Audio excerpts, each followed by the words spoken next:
What's up? What's up? What is up? You know what it is. It's another Friday of the Ball Hog Sports Talk with your boy, B. Brown, ESQ, a.k.a. the Ball Hog, a.k.a. the Mouth of the South, a.k.a. Mr. Excessive Celebration, a.k.a. Breezy. Here for another week of sports, business, and entertainment.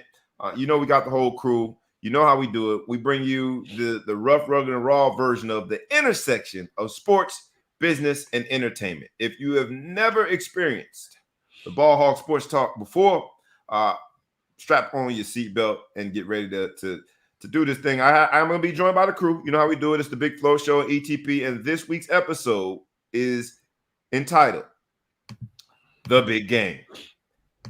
You know why we entitled it that, but we're going to get into it a little deeper, the big game. You know you got a very powerful entity when they have trademark restrictions on you using a certain title like the Super Bowl. So in compliance with the big bad NFL, we are going to call this show the big game. But at the Ball Hog Sports Talk, we do it for more than just one reason. There's several reasons why we're going to call it a big game. So if you've ever been a part of a big game, you ever been anxious to be in the big game and showed up in a big moment, this show is for you. Sports, business, entertainment, the Ball Hog Sports Talk. Let's go. Wake up, wake up, wake up, and stay woke. Because this is the Ball Hog Sports Talk with your boy, B. Brown, ESQ, a.k.a. the Ball Hog, a.k.a. the Mouth of the South. This is the place where sports, business, and entertainment collide. And we're going to give it to you rough, rugged, and raw. So come get you a spoonful, like some grits with butter and salt. You know how we do it in the South, y'all. Make sure you do not get caught in your feelings. Strap on your seatbelt and enjoy the ride. Come on, let's go, go, go, go, go.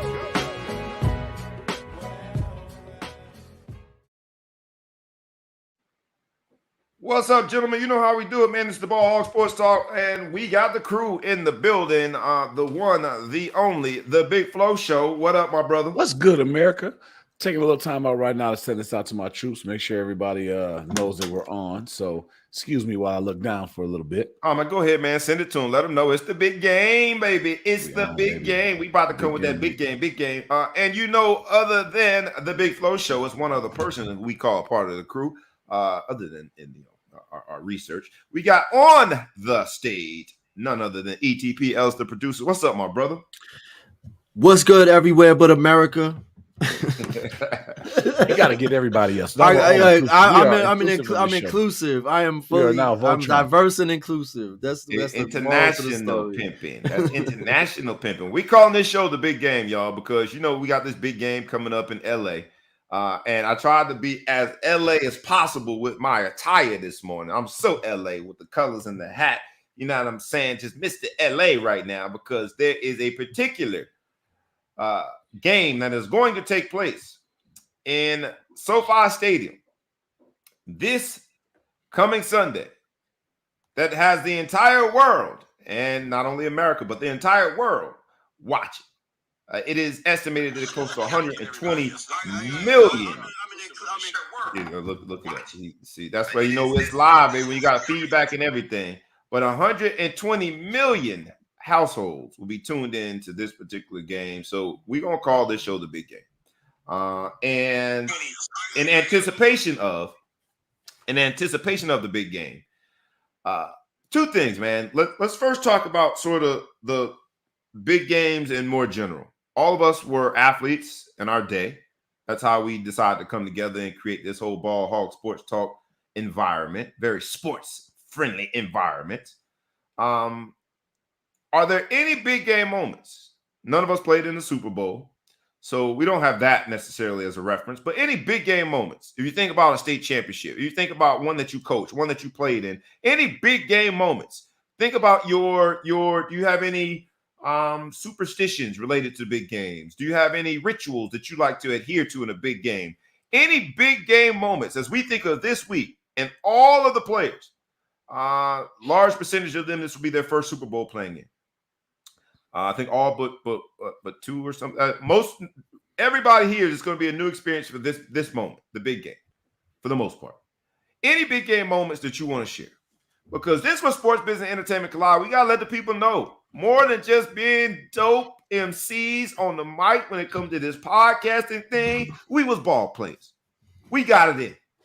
We did the thing. We walked the walk. We ain't just talk the talk. Any big game memories that you want to share? I'll start with you, ETP. Why you gotta start with me? I'll start with you, the Big Flow Show. I was just joking. How about that? These questions. Because I saw Big Flow about to say something. I was like, I'm gonna make him hold on to it. Well, go ahead, Big Flow. No, I bet he's had a good story. Yeah, let me go with you first, the Big Flow Show. Any big game memories that you want to share? I mean, you asked a couple ways, different questions about superstitions. I definitely have superstitions on how to get things going. My playing days, we're gonna go past that. We're gonna go from a coaching standpoint, youth football coaching, youth basketball coaching. We're coaching a basketball national championship and a football national championship. I was coaching both. But hold on, don't let that miss the audience now. I don't know whether it's a live audience or it is our podcast audience. We're third grade Division II national champs. Yeah, but you coach both a football national championship and a basketball national championship. You know what? I'm lying. I didn't coach the football, but I was there. My son played it. I thought this story is going great. Started changing. You know what? I coached my son every football team except the one that won the national championship. But I was there. I was close. I was on the sideline, so I had to post pass.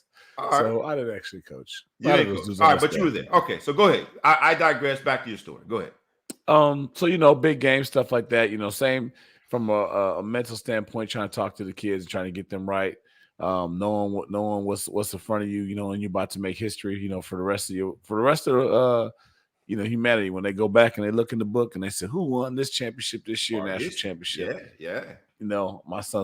My son got a bunch of little rings and stuff. None of them fit his fingers no more. But he got a bunch of little rings and stuff from doing it. So, big days like this, I think a Super Bowl, you're sitting in the hotel the night before and just amazed that this is what you have a chance to play for. You got a chance to be in history. So, no one's going to really, the sports enthusiasts are going to know who lost the AFC championship and the NFC championship on a given year because they lost the bet or do whatever.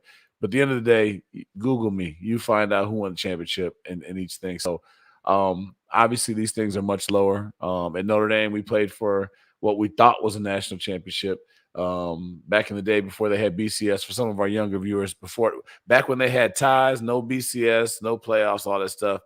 I played, and we played against Texas A&M. We won the game. Then we sat there and watched. We watched Florida State beat Nebraska in the Orange Bowl. We had the same record. We come back out. I see Coach Holtz partying for the first time. Y'all have the same record. Y'all beat them. Y'all beat Florida State. Same record, and we won head-to-head. But you lost the following week. We don't want to talk about that. That's none of that. We didn't lose to them. We got the same record. Yep. We come back out. We partied that night. I see Coach Holtz partying. Never seen him party before. Everyone's so excited. And I tell you, the biggest moment I have of and I hate to be a downer, but this is how we're going there. The biggest disappointing day of my life, there was probably about 20 of us that flew back to Chicago. As soon as we got off the plane, CNN said, it was like some channel said, right after the commercial break, we're going to name the national champion. So we got all of us with our arms around each other. And I got my Notre Dame shirt on today for my boy BY that's in the Hall of Fame, baby. But we'll talk about that later. We got our arms around each other. And they come back and they say, Florida State #1, Notre Dame #2. And if there's 20 different directions people can walk in, we all turned and walked in 20 different directions. Everybody was sick. So for those of you who are going to have that feeling on Sunday that you lose the big game, I feel for you. We won the big game and still lost. So as Michelle still said, we got robbed. If you went to Florida State, you wearing my ring, right? The stain on that little stain, the little extra gold they had to put on there. That was us that did that to you. I know it doesn't matter, but it sucks. So that's my bad, man. I did ask for the big game memories and that one because memories can be both good and bad. And there are bad memories when you think back on that. I could imagine, man. In our heart, you're still #1. Big Flo, you still #1 in our heart, my brother. BY in the Hall of Fame. I got 2 Hall of Famers I play with now. Bryant Young, class of 2022, Hall of Fame. and we still got second place. we still got second place, but great team, very great team. I'm on to you now, ETP. Any memories that you want to share, or like superstitions, things that you do when there's time for a big game?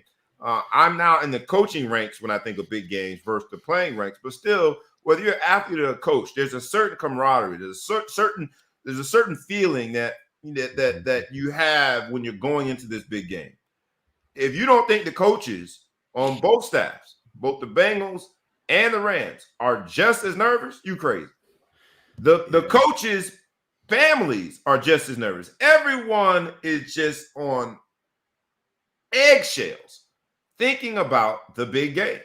Yeah. So when you reflect upon that moment in your athletic life, the big game, anything you want to share before we hop in this week? Yeah, so it's actually, I remember nowhere near the Super Bowl, but it was like rec league. It was maybe like early high school rec league championship game. There you go. And that's your Super Bowl. And it wasn't my Super Bowl in any way, but I'm just thinking back to the concept of like how much pressure is mounting to be playing in the Super Bowl. Like this was, we were like 14, 15 years old, rec league championship. We end up winning the game, but the pressure that was felt, the perceived pressure of something that it was, it's at a YMCA in Cambridge, Massachusetts. It's not it's not a big, there's no people in the stands that didn't play the game before. Like there's nothing, right? But the pressure of just wanting to achieve the top level of whatever's in front of you in something so insignificant that we felt. And then you magnify that and to try to put it into context in terms of what the level of pressure is, because it's not even just personal, egotistical pressure. There's money on the line. There's livelihoods on the line. Like, did I just people deal with pressure. What's that? Did I just hear rec league and livelihoods in the same? Yeah, exactly. I think he's now looking forward to the big I'm game. Putting it into context of how much pressure there is. Yeah, you should pay attention when I talk. Damn it. You so straight. No, but I guess to just try to put it into perspective of how much pressure is on these professionals, and people will always be armchair quarterbacks and Monday morning quarterbacks and have all these perspectives, but the amount of pressure that most people can't even live up to in something as simple as a rec league championship, but then they have criticism of these people that are essentially they're making or breaking their career on the biggest stage of their professional reality. I don't discount that at all. So I don't have a moment as big as that, but I can at least try to put it into context to show how big this moment is for these people, and to allow us to let them be professionals as opposed to condemning them, which a lot of sports fans do while they eat a dozen chicken wings or whatever. But that's why we're different. That's why we're different. And I'm going to ask our live audience, please. First of all, like, comment, share, tag a friend, tag a foe, tag anybody that you know, and please subscribe in both the podcast space and also with our YouTube channel. And I'm going to ask our live audience also for contribution purposes. Also, feel free to share. When you think of big game, when you think back on it, whatever that big game was for you, whether it was the 93 championship game, bowl game, or potential championship bowl game, as the Big Flow Show has shared, whether it was the rec league championship games, ETP has shared, we've all had the big game. And in a weird way, the Super Bowl, not being able to be called Super Bowl because the ever-hungry, money-hungry NFL has protected its intellectual properties, puts us all in this space, right? Because we keep hearing, if you've been invited to a Super Bowl party, they call it the big game. When you look at the commercials, they call it the big game. It puts us in this space where we got to reflect on our big game, our big moment, our team that was supposed to be the one. That was the championship team, whether it be rec league or some college football or whatever it was. For me now, as a coach, the regional championship game, that's been 2 iterations of it I've lost. That's been my big game. And the first time we playing in it. ETP, you were on that coaching staff. I felt like I went in changing the dynamic of the day, right? I put more pressure on the kids than they needed to. I felt as though I was a part of the problem in the sense that I was moving a different way. I wasn't as carefree. Anybody who was around me could tell that this was the big game, right? And that was my oldest son playing on that team. So this year, we make it to the same round, the regional championship. And now I'm in the big game again. And I said, I'm gonna take the exact opposite approach. I'm so carefree. I got the music playing. And we went out there and got drugged. I don't know if there's a right or wrong way. All right. And maybe next year I'll find some happy medium where, I'll put pressure on and then we'll relax and do a doggone, a dance off or something. And I'll balance it. But the calling it the big game, when speaking about the Super Bowl, puts every person, no matter who you are, no matter what your athletic level has been, it puts us in that moment where we were a part of the big game. It puts us back in 1983 for some of us playing the junior, youth league championships. It puts us in a space where we can appreciate the magnitude of the moment. I ask both of you, when you look at the actual big game, the Super Bowl, what are there any traditions that you have? How do you watch it? And then that's the first part of it. All right. And that'll kind of give me an indication of what you're going to do this year, because we're finally getting back into the basic traditions that we had before, I think.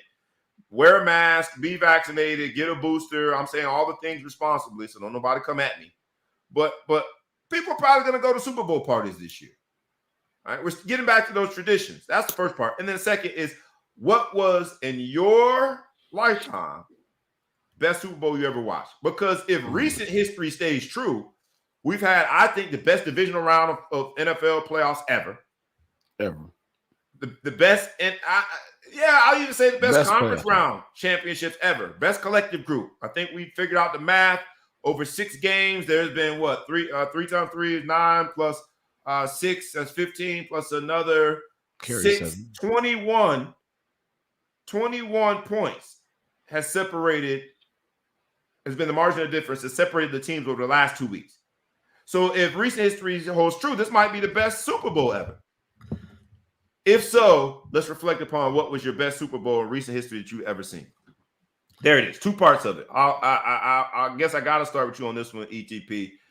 Super Bowl traditions. Are you looking forward to anything going into this week? And then your best Super Bowl, what would you qualify as best Super Bowl? Let's go. So I have a couple.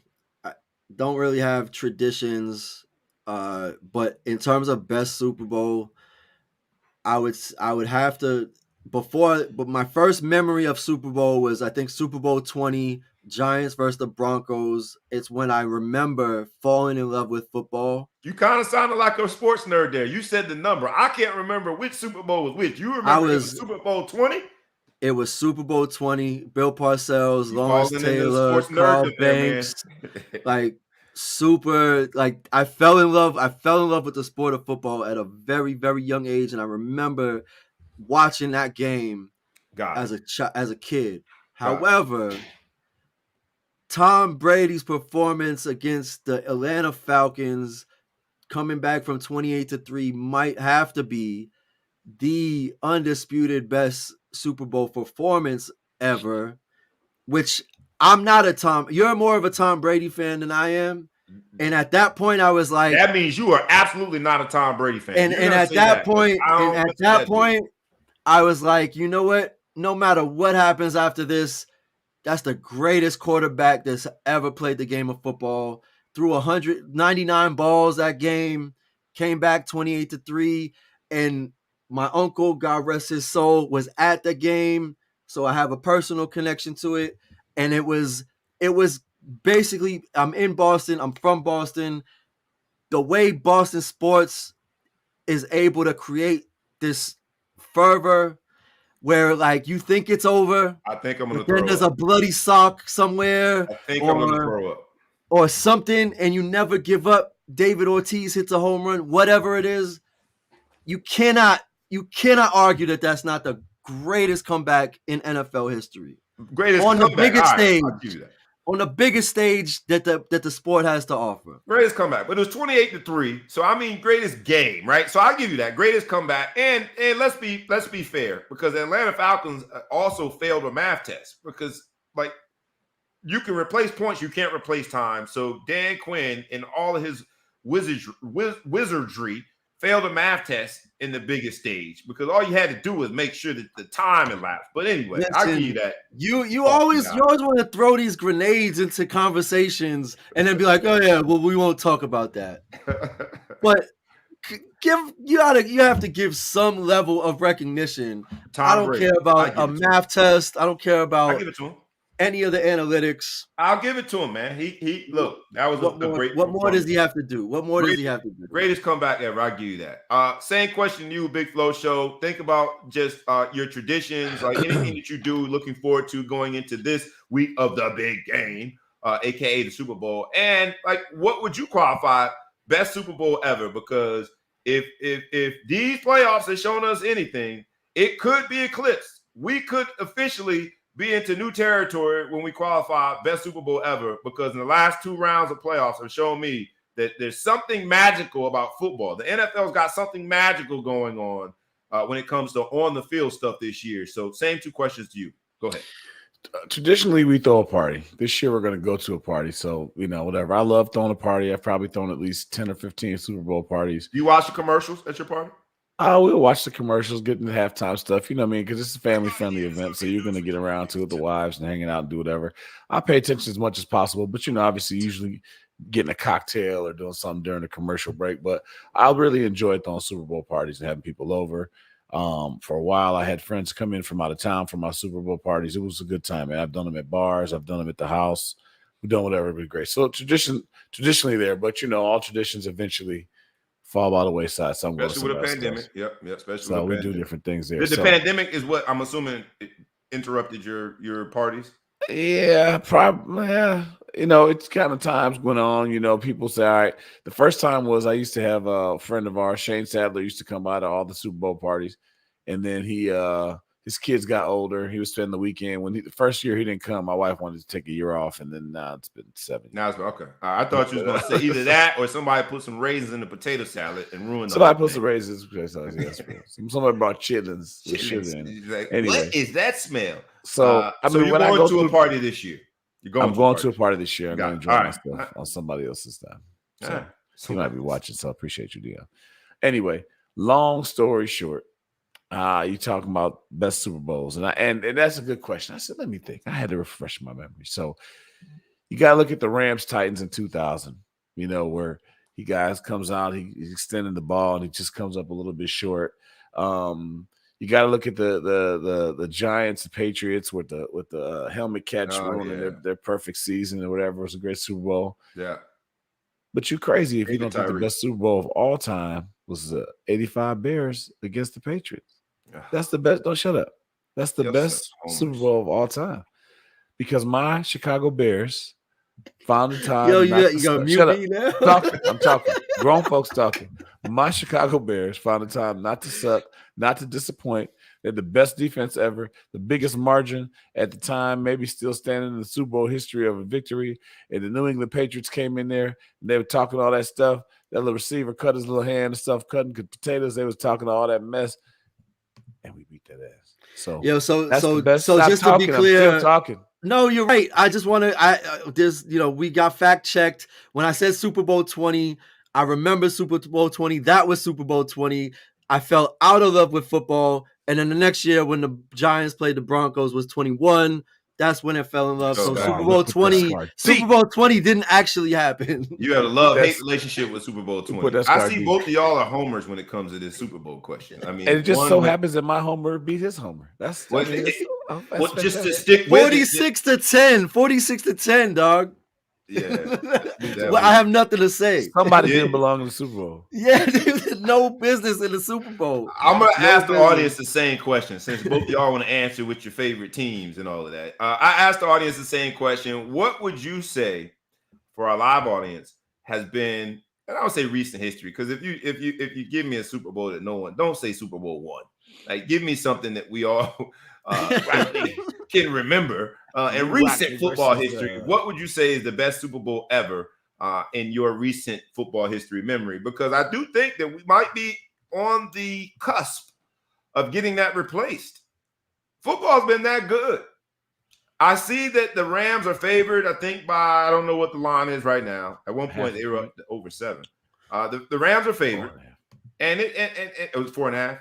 It's 4.5 now. All right, 4.5 now. So I see the Rams are favored. It's sort of a pseudo home game for the Rams.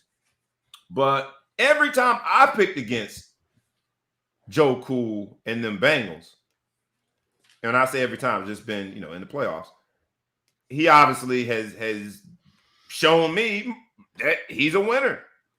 They figure out a way to win. The Rams are a hot team with a hot defense. But Matthew Stafford, when you look at turnovers throughout the season, Matthew Stafford, he throws some picks. And to be honest, the 49ers could have had a game-sealing, winning pick right in the safety's hands, and he dropped it. So it's a tough one, man. I don't know who's going to win this one, but I think it's going to be a great game. I guess predictions. We got to go predictions. Let's go quickly. ETP, who you got winning it? I got to stick with the cigar smoker. I'm going with the Bengals. Let's see what happens. With the Bengals. All right. Last and final answer? Fine. Sure. The Big Flow Show. Who you got winning this, man? You got the Rams. I'm going to go Aaron Donald and the Rams. I got to go with the lineman. Damn it. I'm going to buy myself another few hours and figure out who I got, man, because I got to do the whole prediction today. So I'll figure out who, but it's just so many people saying Rams. Like, whenever you hear everyone say, "Oh, the Rams," what's up, my man, Maceo? He's new to the show. I appreciate. Maceo's one of your people. That's the guy. I see that. I see the Scooshion. What's up, good brother? But he says Rams by 14, and that's like the going theme now. When you go to barbershops, which should be the litmus test of all sports conversation, when you go to barbershops, you're gonna hear Rams. And the margin of victory is getting wider and wider the closer you get to that tight fade. And I don't know, man. That's making me want to say Bengals. That's making me want to say Bengals because smart money is never smart when it comes to sports. When you hear everybody go in one direction, that's when you got to go the other way. Because Vegas is sitting there licking their chops, waiting. Not that I think that Vegas has that much of an impact, but Vegas be knowing something, man. They be knowing. And there's something about like being on the bigger stage and like literally having nothing to lose. Like having nothing to lose. Like if the Bengals, they're walking into the situation, they got nothing to lose. First time, no expectations. Years, don't have no expectations, none. Oh, that's such a defeatist. You're in the Super Bowl. You have a chance to win. Everyone's got everything to lose. This is your chance. But there's not the pressure of expectation, is what I'm saying. And here's why I started with the whole concept of the big game. Go tell that to Joe Burrow. But this is why I started with the concept of the big game. I guarantee he's not sweating. You guys are arguing two sides of a very similar coin, right? Because people, they approach the big game in the moment differently. And we don't know who's going to show up and do what in this moment, but that will be the telltale sign of who wins. Right. Because you both are right. Technically, the Bengals don't have anything to lose. They don't have any history to call upon in terms of Super Bowl victories. They don't. They haven't been to the doggone Super Bowl in 30 years. Ickey Woods when they brought Ickey Woods looking every bit of 400 pounds onto stage, not body shaming, but and I know Ickey Woods, not to name drop. Respectfully, I know Ickey Woods. He's a good brother. He might be watching the show, so be careful. I hope he's watching the show. A very good brother, amazing family, dope guy. But when you see Ickey Woods, and you think it's Ickey Shuffle, and you see Ickey Woods in 2022, you really get a glimpse of how long it's been, right? And the flip side of that is, you're right. How many chances do you get to be in the Super Bowl? So each player that needs to contribute in their own ways is going to approach this in a different way. And that's why I start off with the psyche of the big game. We're going to see, I think it's going to be a great show because the recent playoffs have shown me that this is something magical when it comes to football this year. Let me ask you a question, a personal question. So, and it comes from the perspective of Joe Burrow and Jamar Chase played in the national championship and won it, and they played in front of crowds of 90, 100,000 people. You've done the same. You did the same at the college level. And I guess my question to you is, when you experience that at the amateur quote unquote level, when you get to the pros, does it feel bigger or does it not feel bigger? It's bigger. Like you played in the big house, right? Like you played in the Right. big house, Right. 110,000. There's no stadium that holds that many people. Maybe Dallas now. I got off in there, but I also got an excessive celebration penalty in that same stadium. So I had the highs and the lows in that stadium. But you were there. You know what I'm saying? So I guess the question. I was there, but I think it is there is more pressure because the big house probably holds 112,000, right? There is no NFL stadium that's the equivalent. So when you think of inside the stadium, comparing one versus the other, the college stadiums are bigger. But just the feeling, the vibe, the magnitude, the pressure that goes into it, right? You got Radio Row there in LA where every media person, except for us, right? I said last year we was going to be there this year, but give me a +1. Next year we're going to be there. You got Radio Row. Every media personality is there. People are flying in and they're all a part of this LA thing. And the most, I think, pressure is that your entire life you've dreamt of this moment. The Super Bowl, you've dreamt of it as a player. And so that step up, yes. And not to mention, there'll be roughly 117, 118, maybe 120,000 TVs. Excuse me, million. We're going thousands to million. The thousand, sorry. That the reference was to the in stadium number. 120 million televisions worldwide locked in on this. Yeah, it's bigger. It's bigger. Now, because of what you have shared, the experiences like a Joe Burrow and Jamar Chase have had, and other players being in big moments, whether it be high school, college, or even previous NFL experiences, I think that puts them in a position that mentally they see it as just another game, at least between the lines. The players that see it more than that and try to press and do something extra tend to make the mistakes in the big games. And so that's why I wanted to start off with just our own psyche, the three of us, our live audience. When you think of big games, what do you think? Do you do things differently? And that's why I started there, because I think when it's all said and done and the story is written of the 2021 season, and whether it be the Cincinnati Bengals and their championship or the LA Rams and their championship, it's going to come down to a few plays made by a few players that for them, the moment was just another moment that they used to thrive. And that's what separates the ones who make the plays and the ones who don't. I will say with Joe Burrow, it's bigger, kind of. From a mentality standpoint, it's the biggest moment of your life, and you had to step up.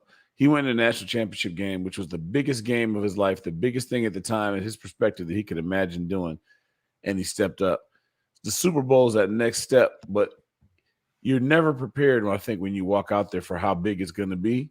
And so he had to go out there and step up with that. So I think the Super Bowl, I think his national championship experience is going to have him totally prepared for this. But I think that they're all professionals. They're maybe beyond the hoopla anyway, because they go out there and they're seeing fans. That once you gotten this far, you got used to being a star. You're used to doing all this different stuff like that. It's just regular, I think. Well, I ask our live audience, please continue to contribute. Let us know when it comes to your big game. When you think back on that big game, I don't care what level it was, right? Because it's all relative. Not everyone's going to ascend the ranks and be an NFL player and then be able to overcome all the odds to be in this Super Bowl. Like, that's not going to happen for most Americans. And I still want to hear, in your big game, what were your traditions? Did you do anything different? Did you add too much pressure to yourself? And how did it pan out for you? My man Cam Davis said, Big Scotty said he sent the doggone show to Icky Woods. That's messed up. Icky, if you're listening, brother, I ain't got nothing negative to say. Phenomenal human being. Rewind the show. Phenomenal human podcast. But if there's 120 million people tuned in to watch this game, right? Because to a certain degree, you think the week that the NFL has had, right? And we started talking about the football, which we should, but the week that the NFL has had, do they deserve 120 million eyes 120 million eyes because the week started off with a response to the response, meaning Brian Flores and his lawsuit, class action lawsuit that he filed, the complaint that came in, right? There was a response. The NFL initially came out and said that there's no merit to this claim. And a few short days later, in the form of a memo, this NFL memo, written and inked by Roger Goodell, and I hope that he had at least 2 or 3 attorneys flanking him while writing these words, because Adam he's also Schefter, an attorney, right? Isn't he by practice? He's an attorney himself. I don't know if Goodell's ever practiced. Attorneys. Maybe. Great question. Yeah. I know he's got a brother that's an attorney. Great question. But he inked this memo that went out to the NFL teams that basically said, we have a diversity problem. We need to do better. All of the guidelines and policies we put in place to increase our diversity, equity, and inclusion have failed us. We got to do better.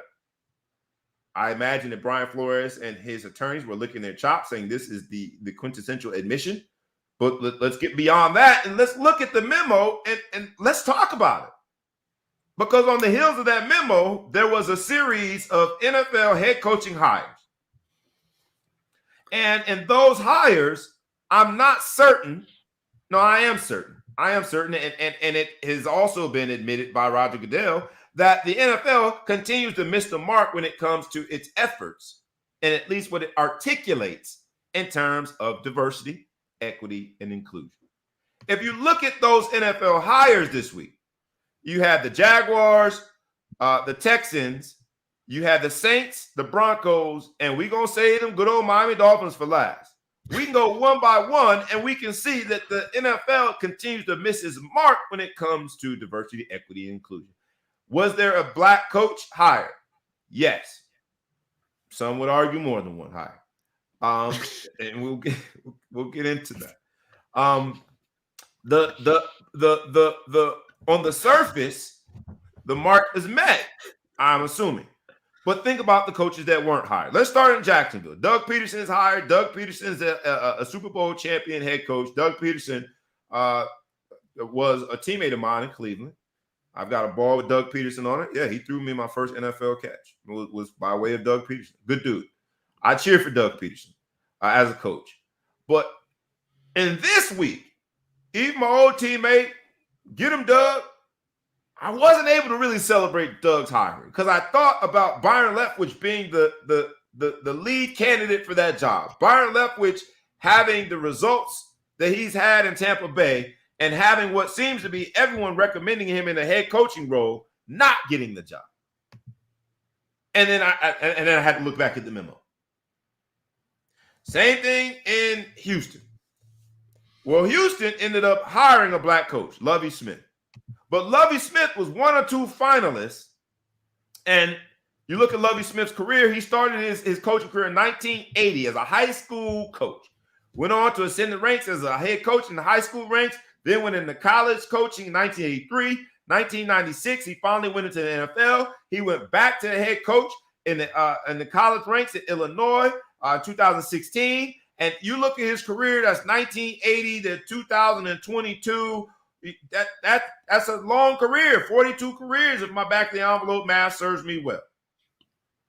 He was going toe-to-toe with none other than Josh McCown, who recently retired from the NFL, has never been a head coach on any level. Those are the 2 finalists. And I don't want to undermine Lovie Smith as a head coach being hired, but we all think that it was a wink. We got to hire one. Lovie Smith is about as safe as it gets. And we just brought the last coach in here, a brother who was older. We brought him in and fired him after 1 year. We probably could do the same thing for Lovie Smith, at least get us over this whole diversity issue, because the Texans going anywhere close to nowhere when it comes to their roster next season. They ain't going nowhere. But you go toe-to-toe with Josh McCown after a 42-year coaching career, an appearance in the Super Bowl. Let's look at, and he wasn't even on the short list at the time. Wasn't even on the radar.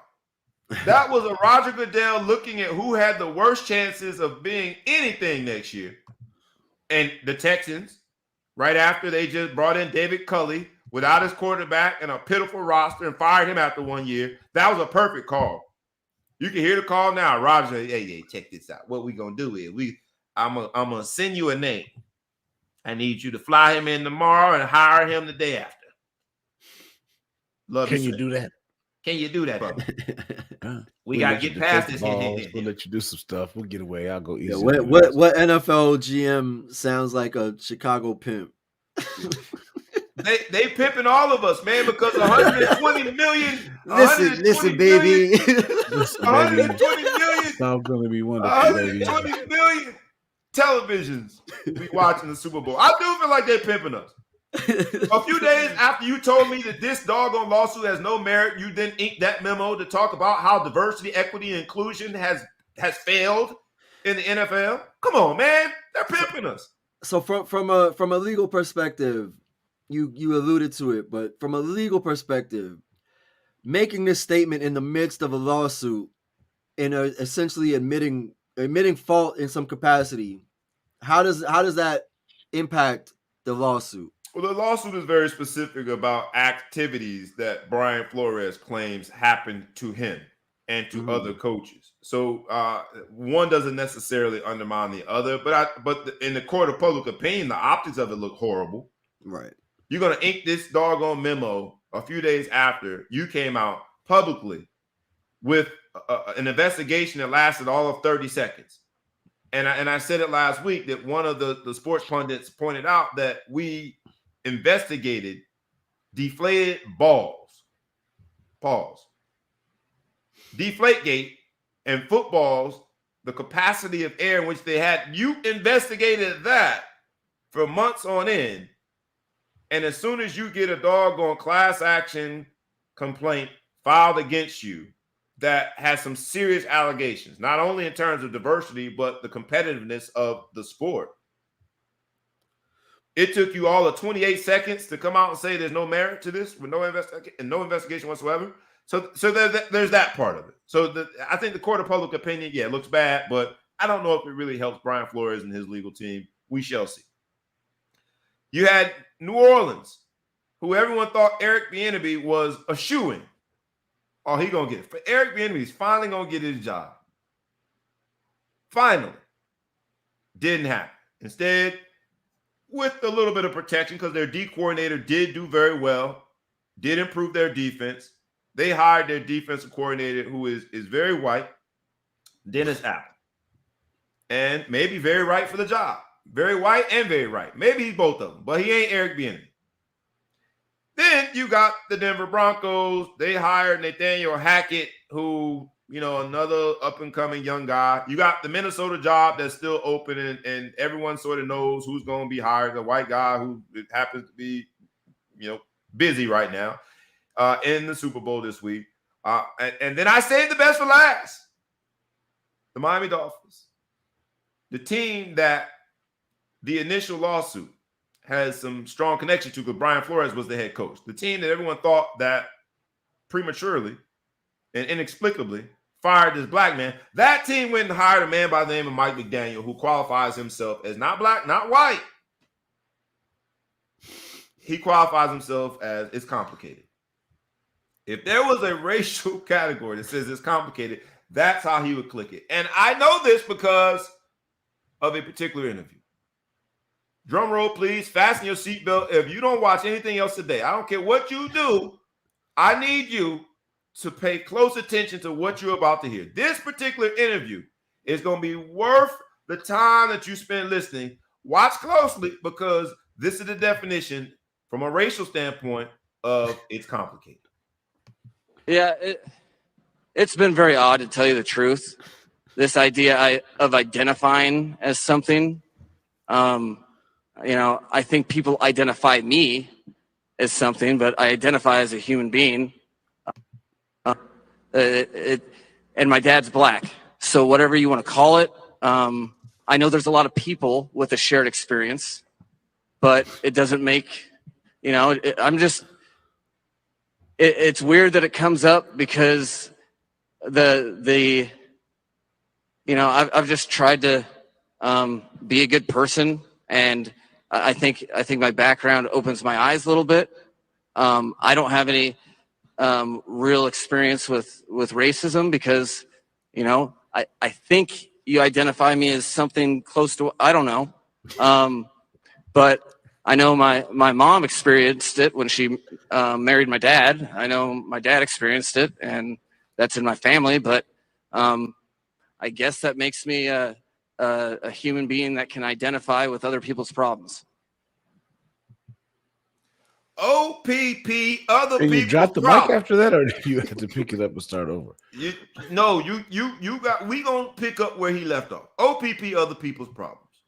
The NFL in this particular week, with the entire world watching and its diversity crisis, hired a man that says, as one of their diversity hires, I identify as a human.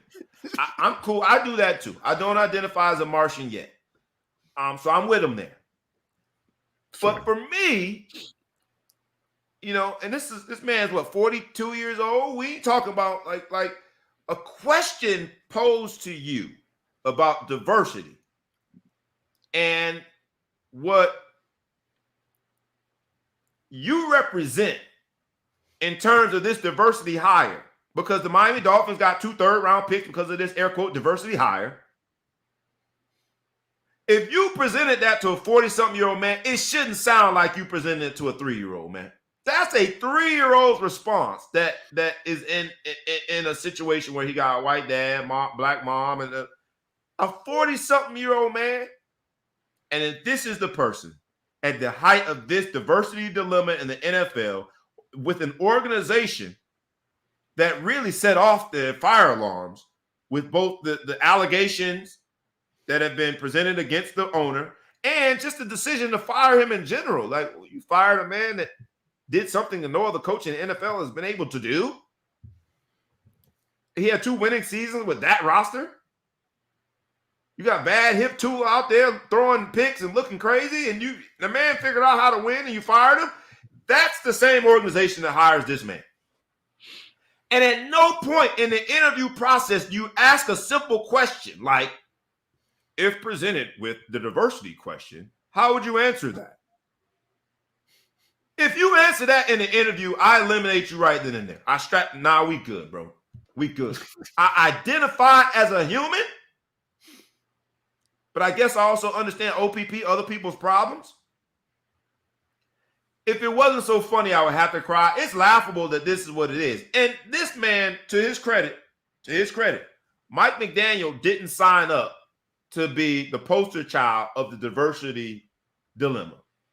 Here you find yourself, dog. Like, when he told them, nobody that hired him knew that he was black, correct? So he said, hey. It depends if they saw the wedding pictures. He had to come in an interview. When they hired that man, they thought he was a white guy, right? And he said, Why would you say that? Why would you say that? Yo, he said it himself, dog. He's like, I don't know what racism is. He never said white. He almost said. He almost said. He said. It's like, tell me you're white without telling me you're white. Like that's what happened. That was the part. That was the frozen part in his head. That was tell me you white without telling you white. No, man. Hold on. You had to say that. This dude, he'd have been cool, and I would have feel what you're saying. He didn't sign up for it, but he told them, hey, man, we could get 2 picks. Right? He should have just shut that shit up. He should have just passed. He should have just said, no, we ain't getting no picks, dog. Are you kidding me? If he'd have passed up on the picks, I'm good. But for you to try to cash in on those picks again. That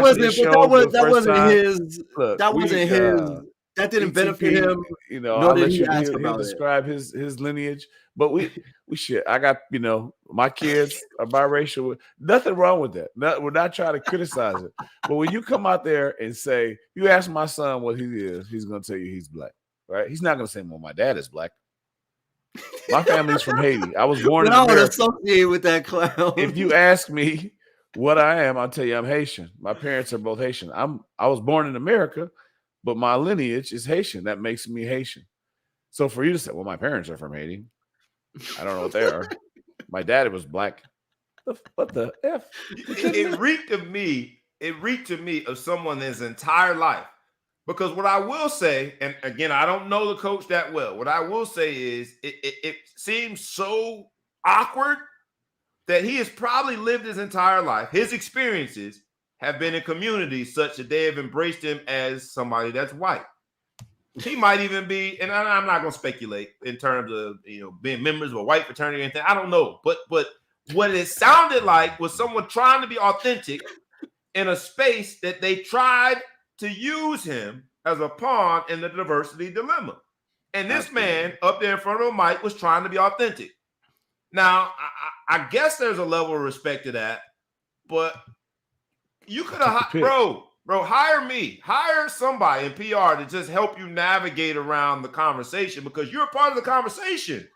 Yeah. You're the replacement for Brian Flores, who filed a class action lawsuit for being terminated, he thinks, because he was black, for being marginalized, for what he thinks is systemic racism, for opening a can of whoop ass when it comes to diversity in the NFL. You're the guy replacing him, so you're gonna have to answer the question. Right. ETP, I don't know what you thought about it. Hold on. So you said the question. I'm sorry, E. You saying the question is, someone said, hey, you wouldn't happen to be black, are you? Is that what your question did he have to answer? I don't know. Like, when did it come up? I want to know. I get that interview. I get that question in interviews all the time, dog. When did that come up? That's actually the second question I get asked in every interview I go to. Like, are you black? Just checking because we might hire you. Like when you have to check the race and it says black, white, other, does he put black and then my daddy is? Look, he's not alone though. He puts in dad, black dad. He's not alone. What's up, brother Bazemore? What's up, good bro? He asked a question, and then I'm gonna pivot to you, ETP. I wonder if McDaniels checks the black box on the Yale application, and I put that comment up because I met ETP when we were on that campus at Yale University. And I know ETP, he's not alone. On that campus, there's a bunch of people that from an identity standpoint and their experiences are very confused. They are. I just think, right? And Brother Bazemore, I think what he checked was it's complicated. That's the only box that you could have. After that response, it's complicated is his response to his race. Either that or none of your business or OPP, other people's problems, something. But something as simple as checking a box to say I'm black. Through that interview, I'm going to go out on a limb and say he's never been able to do that. And this is a guy you roll out as a replacement for Brian Flores. It feels as though we are being pimped. Yet 112 million people are going to watch this Super Bowl. And I'm going to watch it. So I don't want to be hypocritical. I'm going to watch it. But I think simultaneously, right, if you look at the ratings over the last 2 weeks, if you look at the contracts, the NFL is the model when it comes to a sports business in this country. It is by far number one. If you still want to call it the Big Four and add hockey, okay, cool. It is by far number one, even compared to the NBA that has an international following. It is time that we start putting pressure on the people that we are helping get even richer and wealthier, and we're helping build this business. That's all I'm saying. And I just think moments like these, it's like, yeah, I'm going to laugh about it too, but I'll be damned if you're going to sit here and embarrass my intelligence. That's where I feel like we're at with this now. That interview featured a man that is replacing Brian Flores. I can't make that point enough because it's almost unbelievable. It's incredible that is where we are at with this. Go ahead, ETP. All right, so I'm sorry. We was having fun, and I I do think it's important that we talk about the seriousness of this in certain ways. Like, one, all jokes aside, clearly that's a complicated identity situation for this man It is. that he's had to live with for his entire life.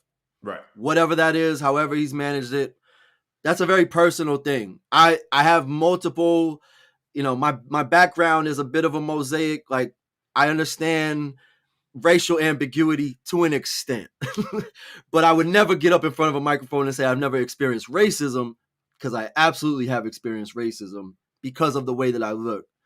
But now if you take the visual aspect out of it, for somebody to have this identity, you can identify whatever you want. You can say, I identify as whatever I want, but the world sees you a certain way and treats you a certain way.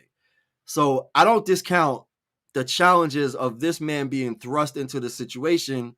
Fair. For something that's probably very personal for him, right? Fair. Like, Agreed. very real, very real. That being said, it's really, really problematic for the NFL to be carting this out and being like, yeah, we just hired a black dude. He said his father's black. We ain't never seen no photos, but that's what he said. That's what he says. Right? Like there's no evidence, right? And it's just like, he said they married. He said his mom married his dad. I ain't seen no wedding photos. I hope it's a wedding I don't. I mean, look. Present at the end of the day, I'm not questioning the guy. All I'm saying is, if he didn't tell me anything, so there's two pretty critical things he mentioned. You are not black in America if you can honestly get in front of him on a microphone and say, I've never experienced racism. You're not black. Period. There's nothing to dispute there. And he did that. And then the other side of it is, he didn't say I'm black. He said my dad's black. So those two things together just adds a lot more questions. But I also recognize that he didn't ask for this platform. And I thought that he did. Saying that. He did. How? Well, because he picks. Because he took the picks. He didn't take any picks. The team that let him go collected those picks, and that's where the NFL was I messed it up. Why did the team let him go collect the picks? Or the team that hired him. Sorry. You talking about the team that let Brian Flores. Compensatory picks for them hiring a diversity hire. So they collected some picks. I don't have any problem with this man identifying as white because he looks like he's white. He didn't identify as white. He identified as human. Picture of his daddy. But no.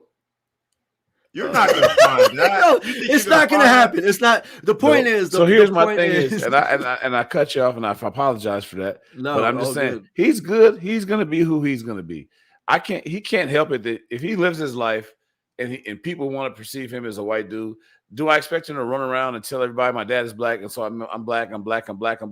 No, he just wants to enjoy his life. However he was raised, I'm sure he's a great person. He was raised however he was raised, and who knows who he was around. He can't control that. Should he feel shame about that? Absolutely not. But do not sign up. Do not allow them to cash their check. Because they had no idea who your dad was.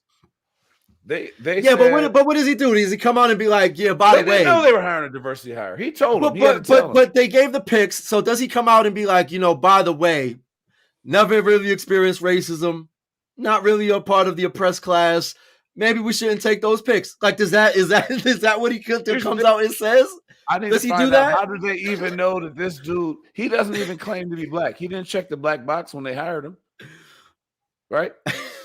So when they were in the meeting talking about that motherfucker, that Flores, and talking bad about him and shit, did he get offended? Was he mad when they were talking? Because he was in the meeting when they were clowning Flores for what happened. I think and that's they probably what called him a couple names. Did he get mad? I think that's what put we can probably get some picks. I think that's what put him in a bad spot because the Rachel Dolezal of NFL. Rachel Dolezal, she's just climbing. She's just trying. He's not even man. Again, be who you are, Mike McDaniels. Don't worry about the world, but do not claim the picks. Do not claim the picks. Like, stop benefiting. You ain't been stop to church. benefiting. Do not go up there for communion. You ain't been to church. You ain't got your sacraments. Don't go up there for church for communion. You can sit in the church, but don't go get communion. Look, I'm okay with the Dolphins taking advantage of a program put in place to incentivize us to get over this diversity, equity, inclusion issue.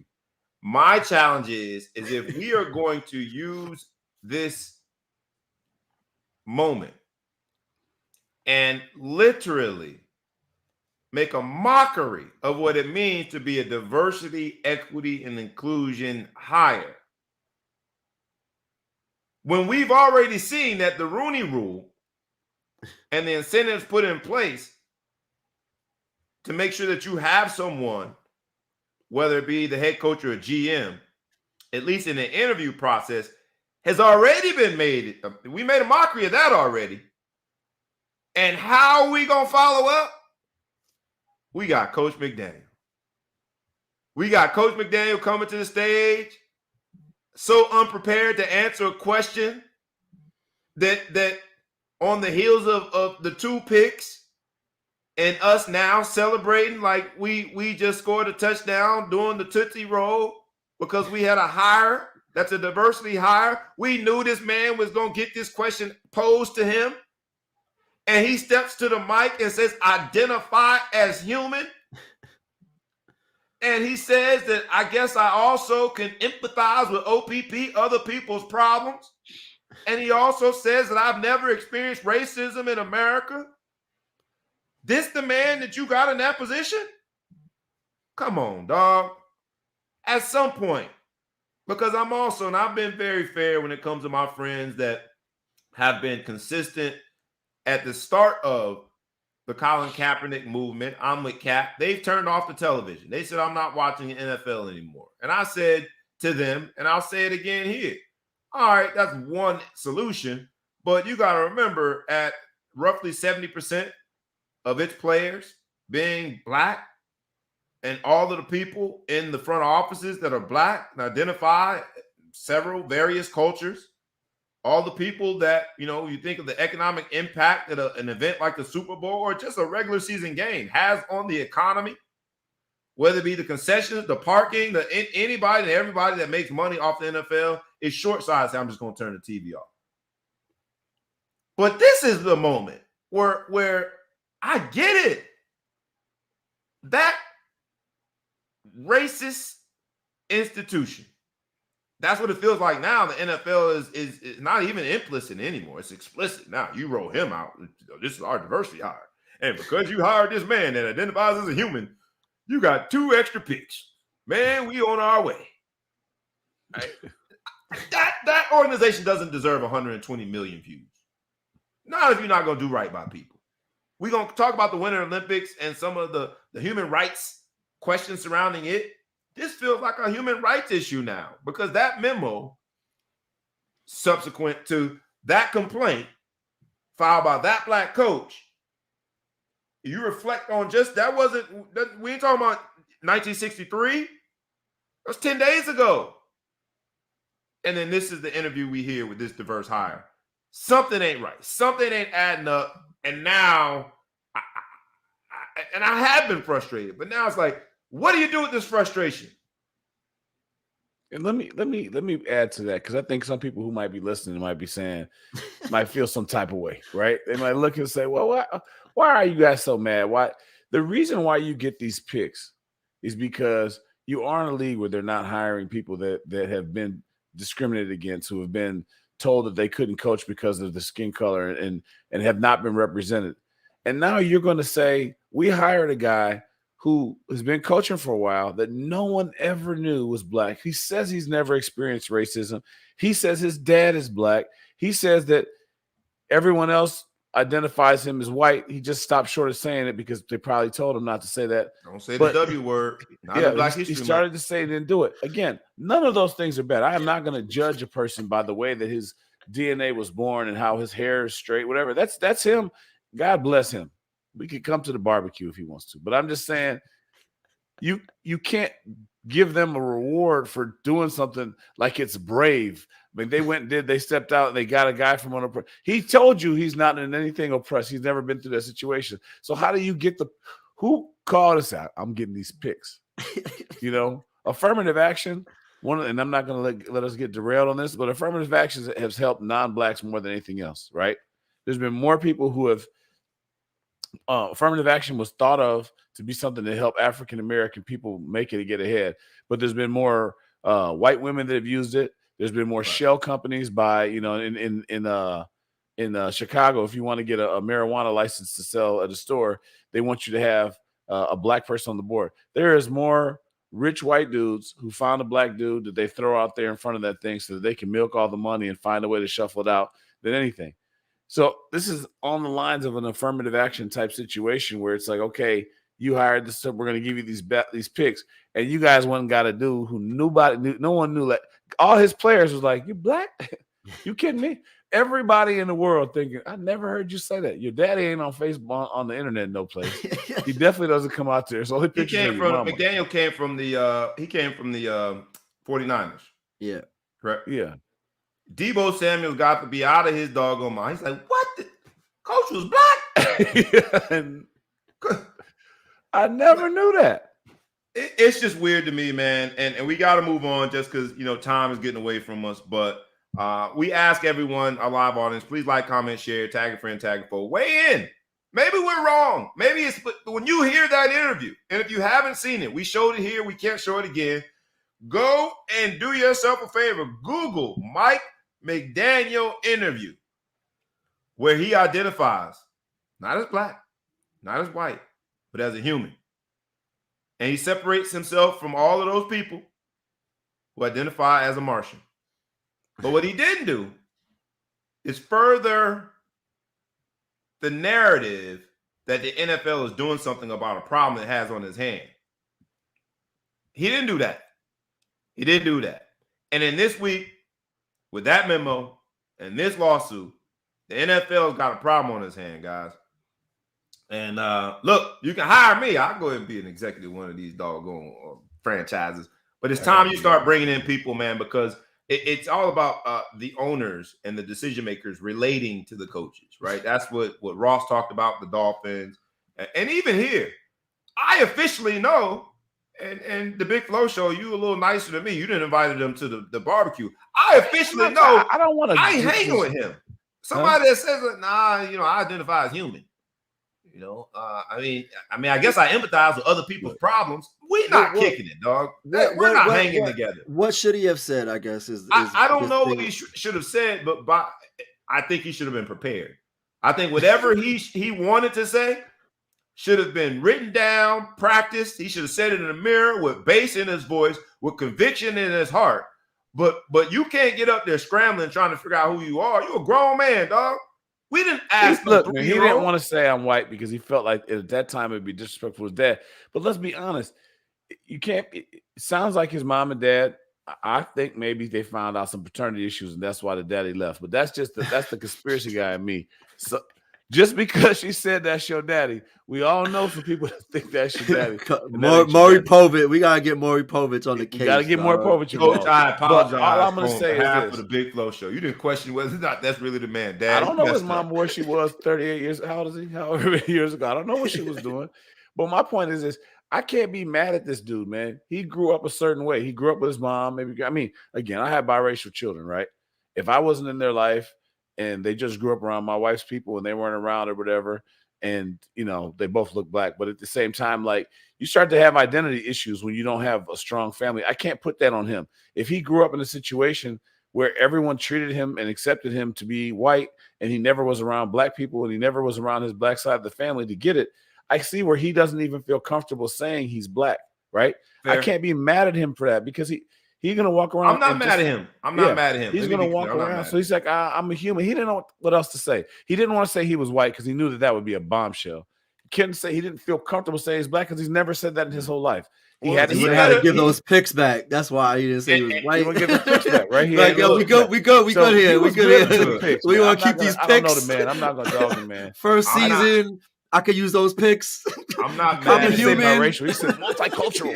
Right. Multicultural. Like you have a multicultural center on a college campus.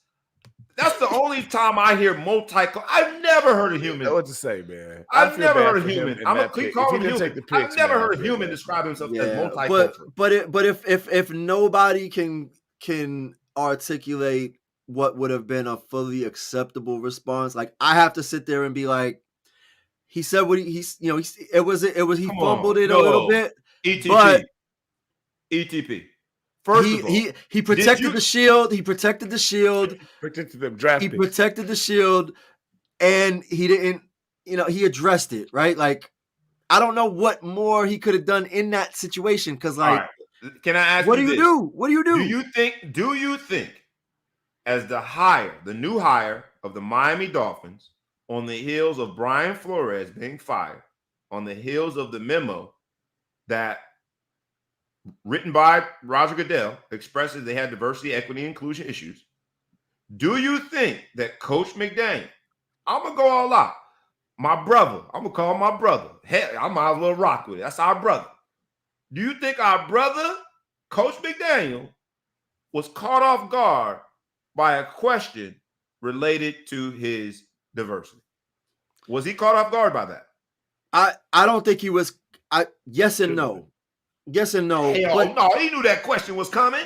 Of course, he knew it was coming because it was already being asked before he got up to that podium. However, so maybe it wasn't. I don't know. But none of us be prepared. But be prepared. But I don't know that there's anything that he could have said in his situation that would have been more effective than that. Anything else he said more definitively might have put him in a bad situation. Because if he said, you know what, he danced around it. He was like, basically, I'm white, but I'm not going to tell you I'm white because if I say I'm white, we lose those picks. And also the NFL looks bad. And like, I'm just getting started in this coaching game. I can use those picks. But if he said I'm black, then everybody, mad black people would be like, yo, dog, let's be real. You can't say you didn't experience racism and say you're black. So he could have. I don't know that he could have said something better. I think he said he said it felt authentic, and he could have said, like I said, womp. It would have been better than what he said. Is this my? I can't hear the microphone. He could have been like, he could have purposely pulled the cord. This feed is done. Look. Marshawn Lynch would show up and say, I'm only here so I don't get fined. That would have been better than what he said. He said a whole bunch of stuff that offended everybody. White people, black people, people that are biracial, multicultural. He offended multicultural centers on college campuses because they're like, you don't refer to humans that way. He offended Martians because he said, no, I identify as a human. Like, who doesn't identify as a human? What he could have said, he could have stepped up to the mic and said, I am a man. I'm a family man. This is my family structure. My father is black. So in the most technical terms, I'm a black man. But to be honest, in this country that struggles with identifying humans, to be honest, I've lived a life that has not identified me as being black. I am proud of my father, and I am proud to know that I am connected with a struggle that is bigger and better than me. I made that up just here on the fly. That's better than what he said, man. Like, you gotta at some point take a stand and being on the right side of history about people. Like, if you're into diversity, which you should be, if indeed your daddy did marry your mama and he is black, you should be on the side of being pro-opportunity for people that haven't had opportunities, especially now that the Miami Dolphins have gotten them picks and they are calling you a diverse hire. But you got to be at least prepared for the question is all I'm saying, man. You got to be at least prepared for the question. You got an agent. You're paying somebody a percentage to negotiate your contract. They could have hired a PR person and say, you're going to get this question. How are you going to answer it? The one thing you can't get up there and do is say, I identify as a human, and I guess I empathize essentially with OPP, other people's problems. But ain't nobody calling me black. Come on, man. Come on. But what did you? I mean, the way you presented it, obviously, much better packaging. But how is that different than what he said?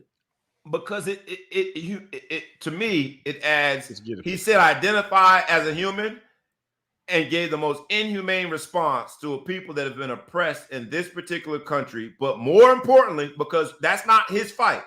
More importantly, have been oppressed in the same system that is now rewarding you with the ever elusive opportunity of head coach. That's been the ever elusive opportunity for black folk in the doggone NFL. He could have just been more humane and understanding for that plight. That's all I'm saying.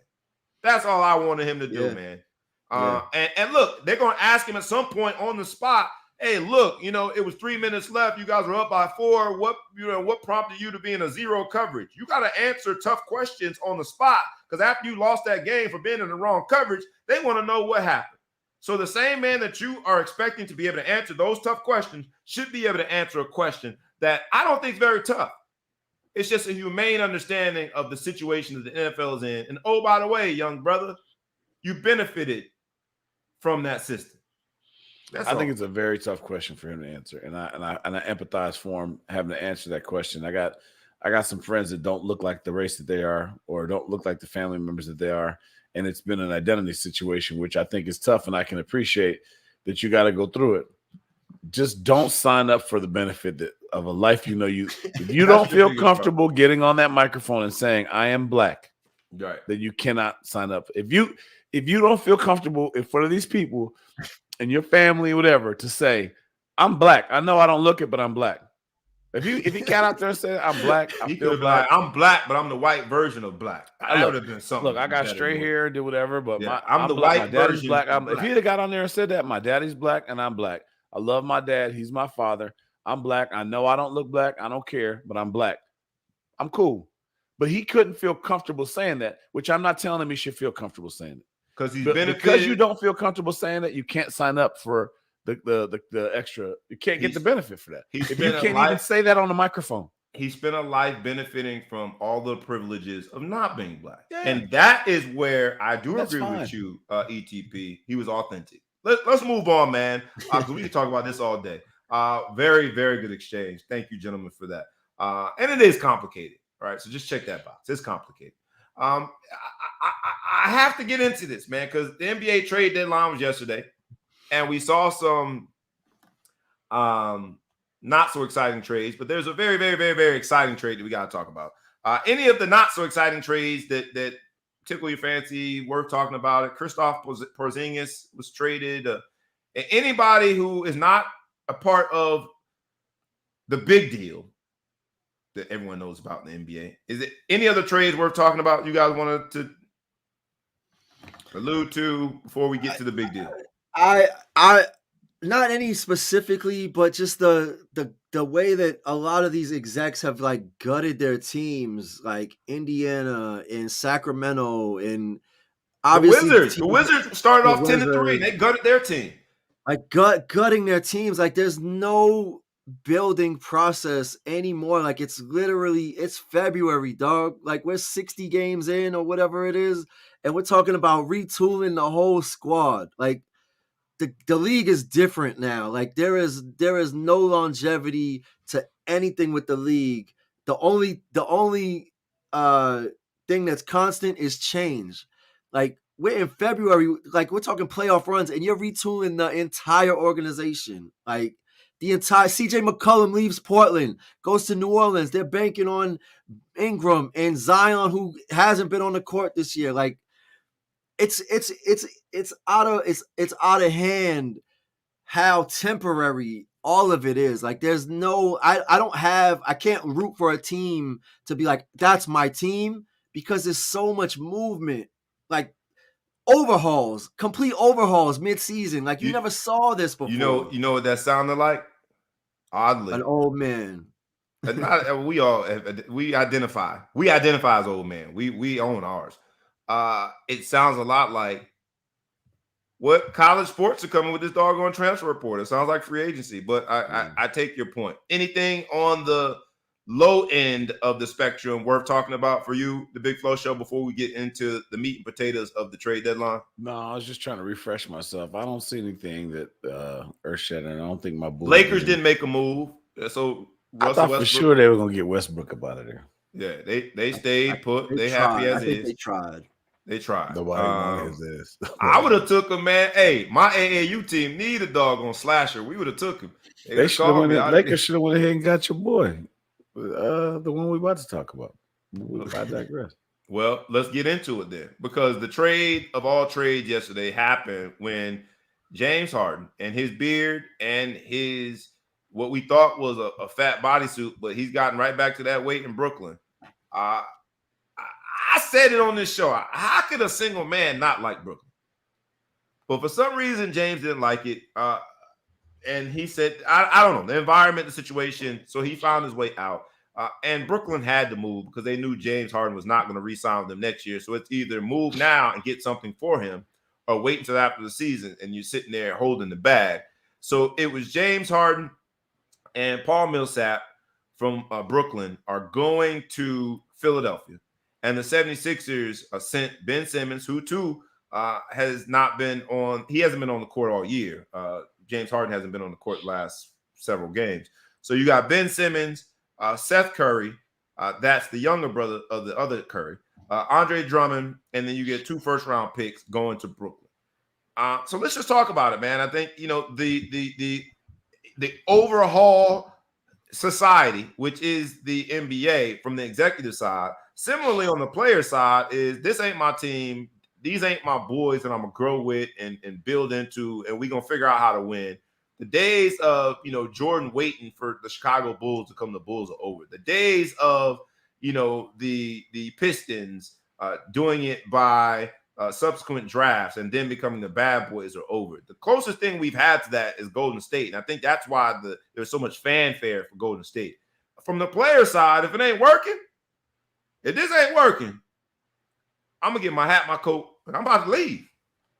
And James Harden, you know, not even a full 2 years after he left, is leaving again.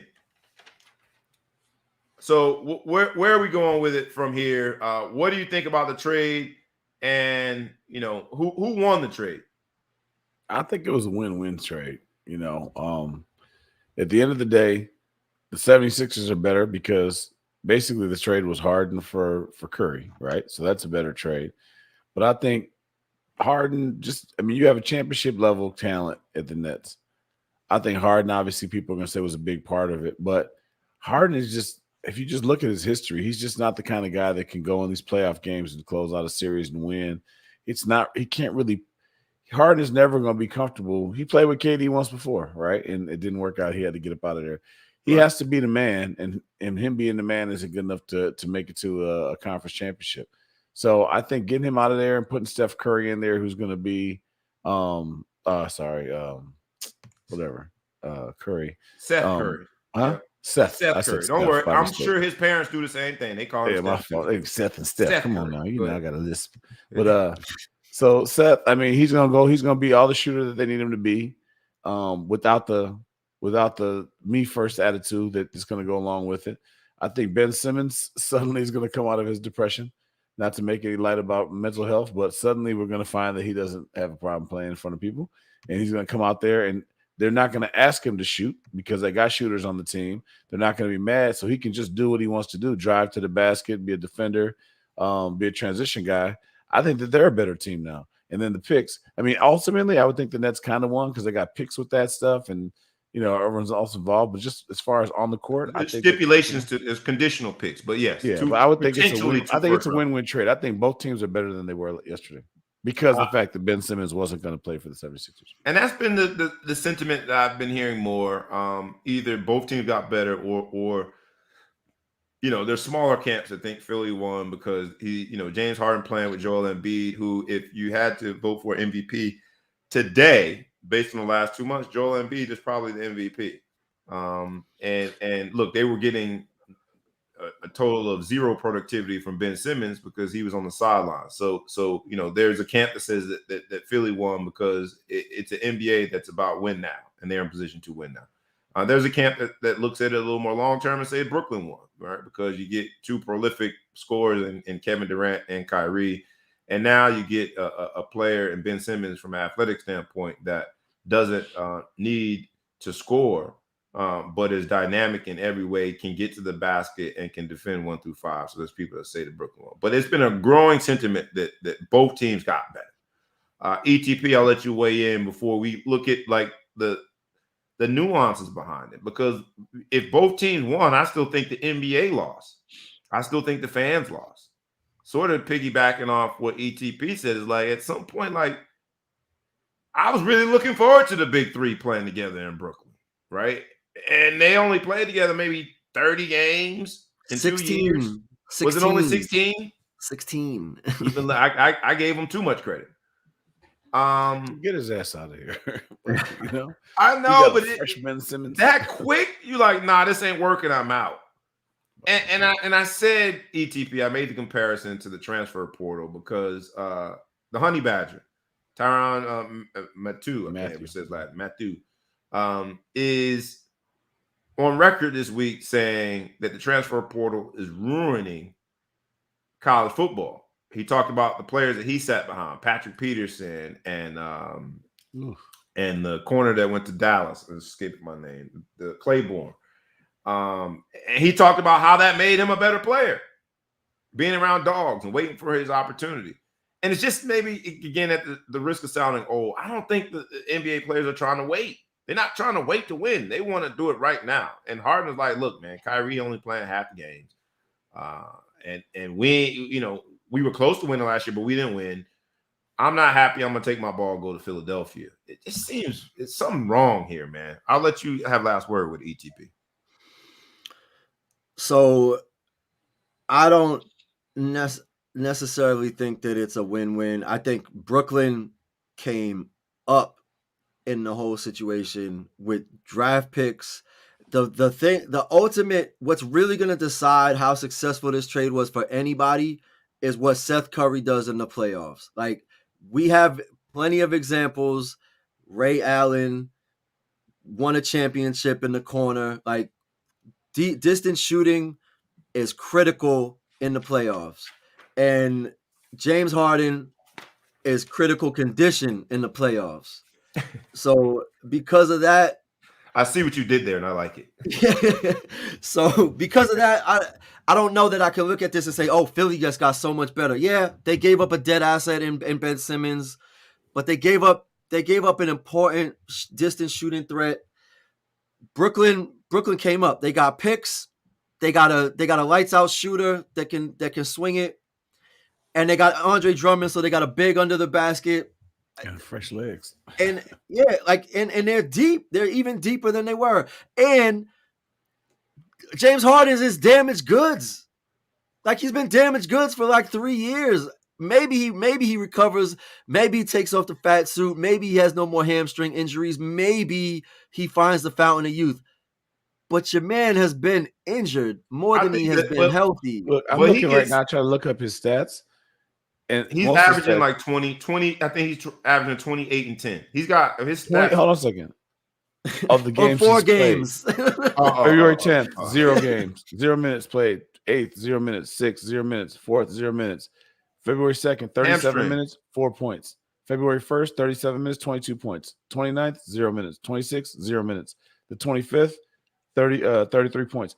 So yeah, he might be averaging that over the few games he played, but he's giving you 4 games over the last 12 games. I think James Harden, Ben Simmons plays less than somebody that can legally cannot play. Like, he plays less than Kyrie Irving, who legally can't play. But James Harden was on his how to get out of here tour, so he chose the hamstring. Get him out of here. Yeah, that is the age-old muscle that you choose, right? Anybody want to fake when you racing somebody and you know you're gonna lose? First thing you do is grab your hamstring. He knew he was losing here. He didn't feel as though he was in the position to win right now. I am not justifying what he is doing because it's the second time he's done it. He's been persona non grata in Houston too.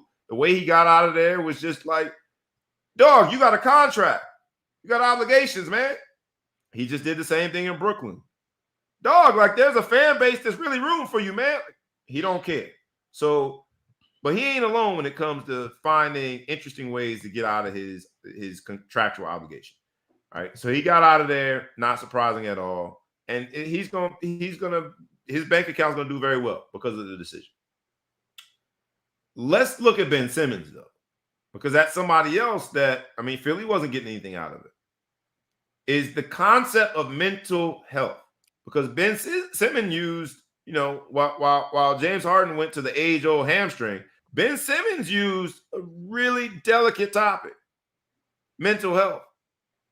We all are a part of not only barbershop conversations, but we're in these group texts where we're going back and forth arguing about nothing because we love sports. And my latest rant, I was saying in one of the group texts that I get it. Like, your mans that I don't know if they overlapped and played together. They both went to Mount Verde. There's a Mount Verde connection between Joel Embiid and Ben Simmons.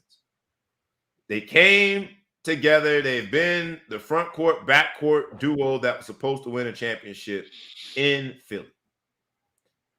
Your man throws you under the bus because Joel Embiid's had a good time just making fun of Ben Simmons. And he didn't shun the opportunity to make fun of him yesterday. He tweeted out a meme that basically was a shot at Ben Simmons. And your coach that's supposed to have your back, they put him on a microphone, and he can't even say that you're going to be back starting. Like, he don't come to your defense at all. He like, man, let me move out the way while this dog gonna bust hit this boy in the, that was ugly. And he had front row seats to it. So if the two people, the other superstar that you've been paired with, the coach that they brought in, right, because they thought under his tutelage you guys would win, the two people that are most instrumental into the success of that organization as you see it, throw you under the proverbial bus.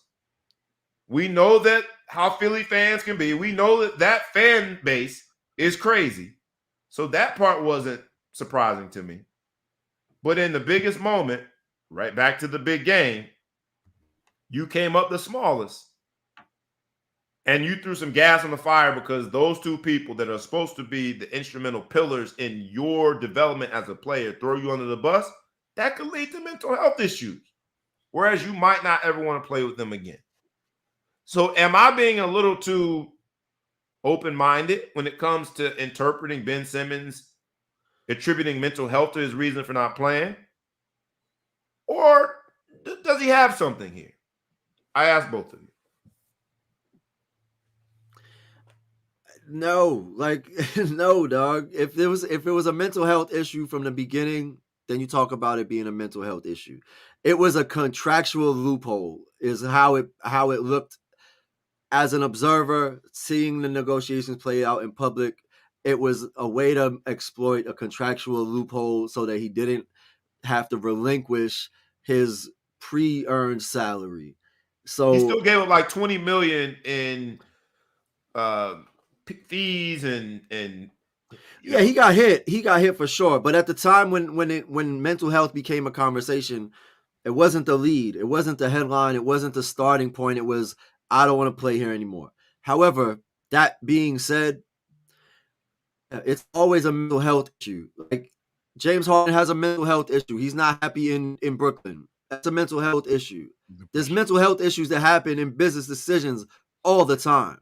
Every single decision has mental health associated with it because you're making the best decision for yourself. Fair. So the idea that this is something where he needs to be protected, sure. But it's what's required and expected of everybody. And when you're talking that many O's, like it's the nature of the beast. So Fair. so if he's gonna lean on that mental health, it's very hard for me to ride with you. I fully support anybody that has mental health challenges that is being I can public tell by about what it. you just said. I can tell you fully support anybody that has mental health challenges. But that was a disclaimer. That's the go ahead. Yeah. But don't sit here. But I can't ride with you heavy when you say I got mental health issues and it's really just geographically based. I can't play in this town, but I could do everything else in any other town. Because and I'm straight. But I'm just allergic to cheesesteaks or whatever. But to be fair, in that town meant that he had to play with those people that to me were gas on the fire, as I just described it, to what he claims triggered his mental health issues. Big Flo Show, what say you?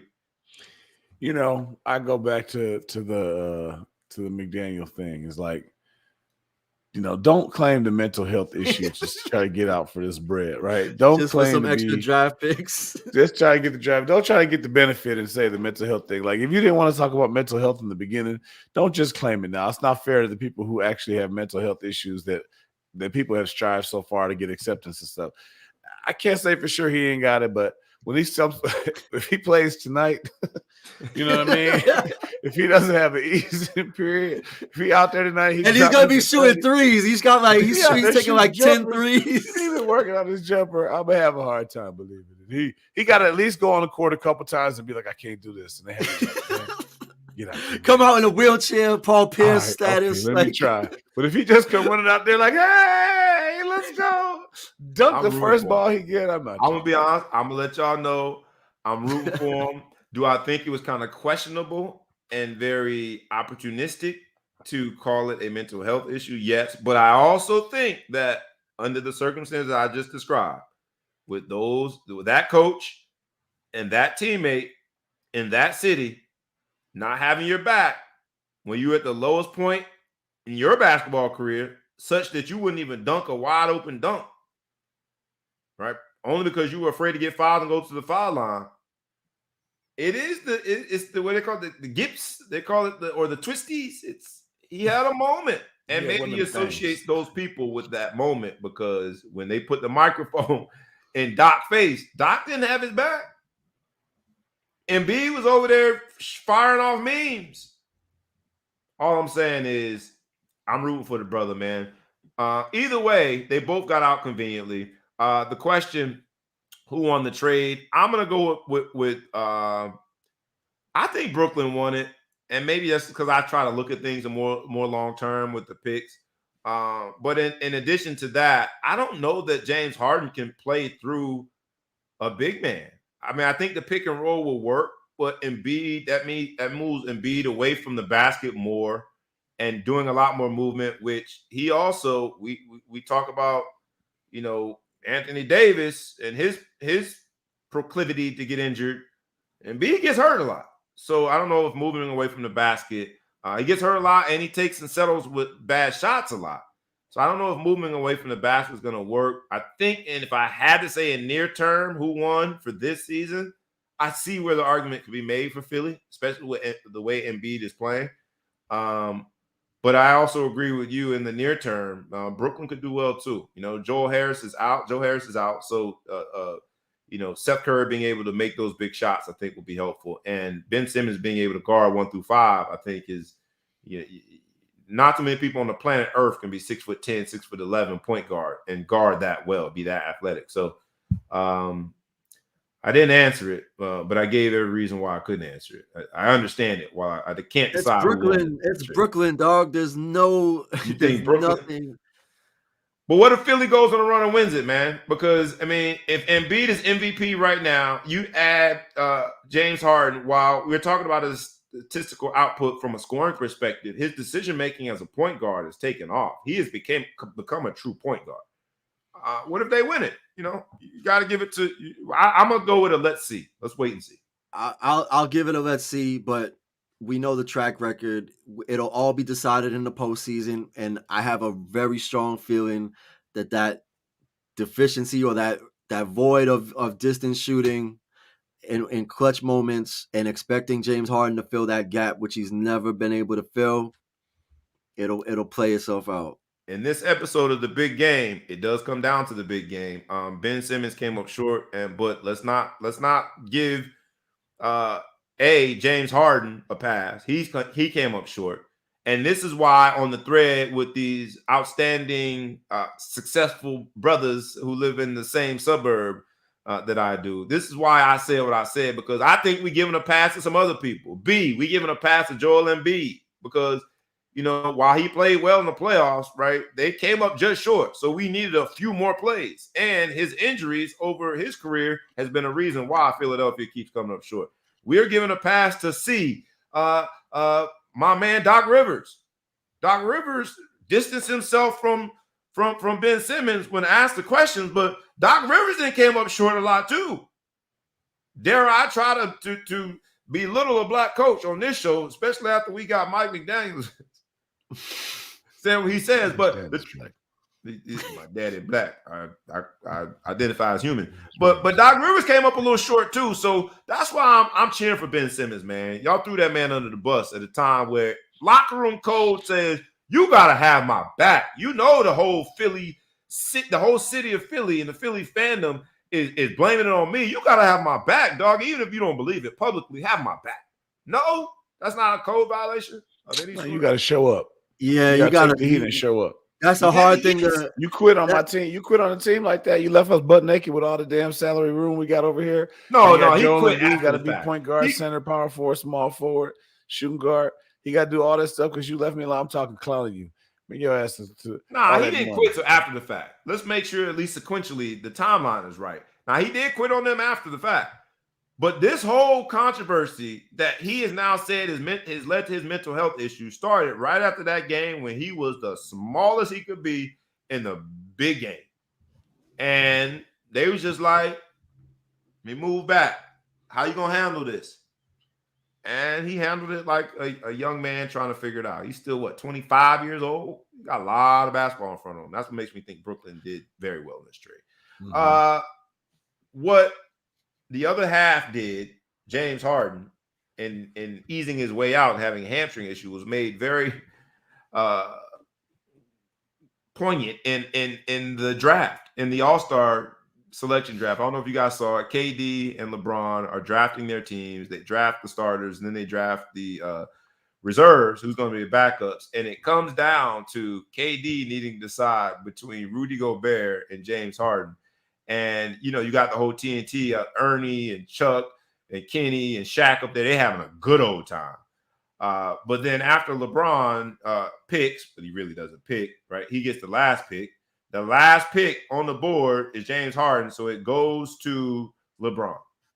LeBron then says, well, what happens if he can't play? He's hurt, right? He hasn't been playing. And they say, by way of Charles, oh, no, he's going to be all right now. He's going to put some ice out on that thing. He's going to be just fine. They all manipulated their way out of it. But so that was to make light of it was fun. But the process itself, to watch how you got your two anchor players drafting the starters, then the reserves, in this fantasy sports crazy society we live in, it's got something to it. Because we started talking about the NBA All-Star game getting out of control because no one played defense. I mean, the scores are like 200 to 202. Like, you ain't supposed to be able to score that many points. People moving our way for high-flying dunks. There'll be some element of that. But by setting up this way, I think they're on to something. Whereas the NFL Pro Bowl, if you watched that last Sunday, it was a mockery of football. It was a mockery of football. And I don't know that the Pro Bowl survives very much longer. What do you guys think? Yes or no? I said the skills competition thing was pretty cool. I didn't get a lot of it. They should have put that a little bit more. I know that died. Years ago, there was I think he was a running back for maybe the Patriots. Blew his knee out when they were playing sand football. Yeah. And I think they were playing volleyball, I think, or something in the sand. Something in the sand. He blew his knee out real bad, never played again. So I think that they went away from the skills competition. I think they can find some more skill stuff, but we can't watch touch football. I mean, that's a bad walkthrough. I wouldn't go, you know what I'm saying? I don't watch practice. When we do that stuff and I'm coaching, I go do other things when we're going through that pity pat crap. We're not touching. That's terrible. I don't think it dies. You got to bring it back though, but should it just be a name? Instead of being Pro Bowl, you get the designation of being a Pro Bowl selectee. All Pro Weekend. Just call it All Pro Weekend. Y'all go out there, you take pictures, throw parties. That's what you're doing anyway. I mean, the game is the most insignificant part of the entire experience. Of all professional sports. So I don't know. But the NBA, I think, seems to have it right. ETP, what do you think? Pro Bowl stays or goes? I mean, at this point, like they showed a play with Alvin Kamara. Like Alvin Kamara he was more physical with the guy in the club the night before, getting a battery charge, allegedly, than he was on the football field. You know, like they pillow fighting out there. You think it stays or goes, ETP? I think they're going to continue to do it, but I don't think they should. Like they're trying to maintain a tradition that's like really not successful. It's a good trip. It's still a good trip for whoever wants to go, but you see folks that are turning down the invitations at this point. They're like, I'm way richer than a Hawaii trip now. Like this doesn't really entice me much. Nobody's trying to jeopardize their career for an All-Star game. There's no Sean Taylor truck stick hits out there. It's not happening. So that should have been illegal. That should have been a battery. How he hit that punter. That wasn't right. Rest in peace, Sean Taylor. But that wasn't right the way you hit that man. But hey man, play whistle to whistle, right? Whistle to whistle. That's how it goes. So yeah, I think they need to. I think they just need to, name the all-stars of the season, but having a game is just, it's not helping anybody.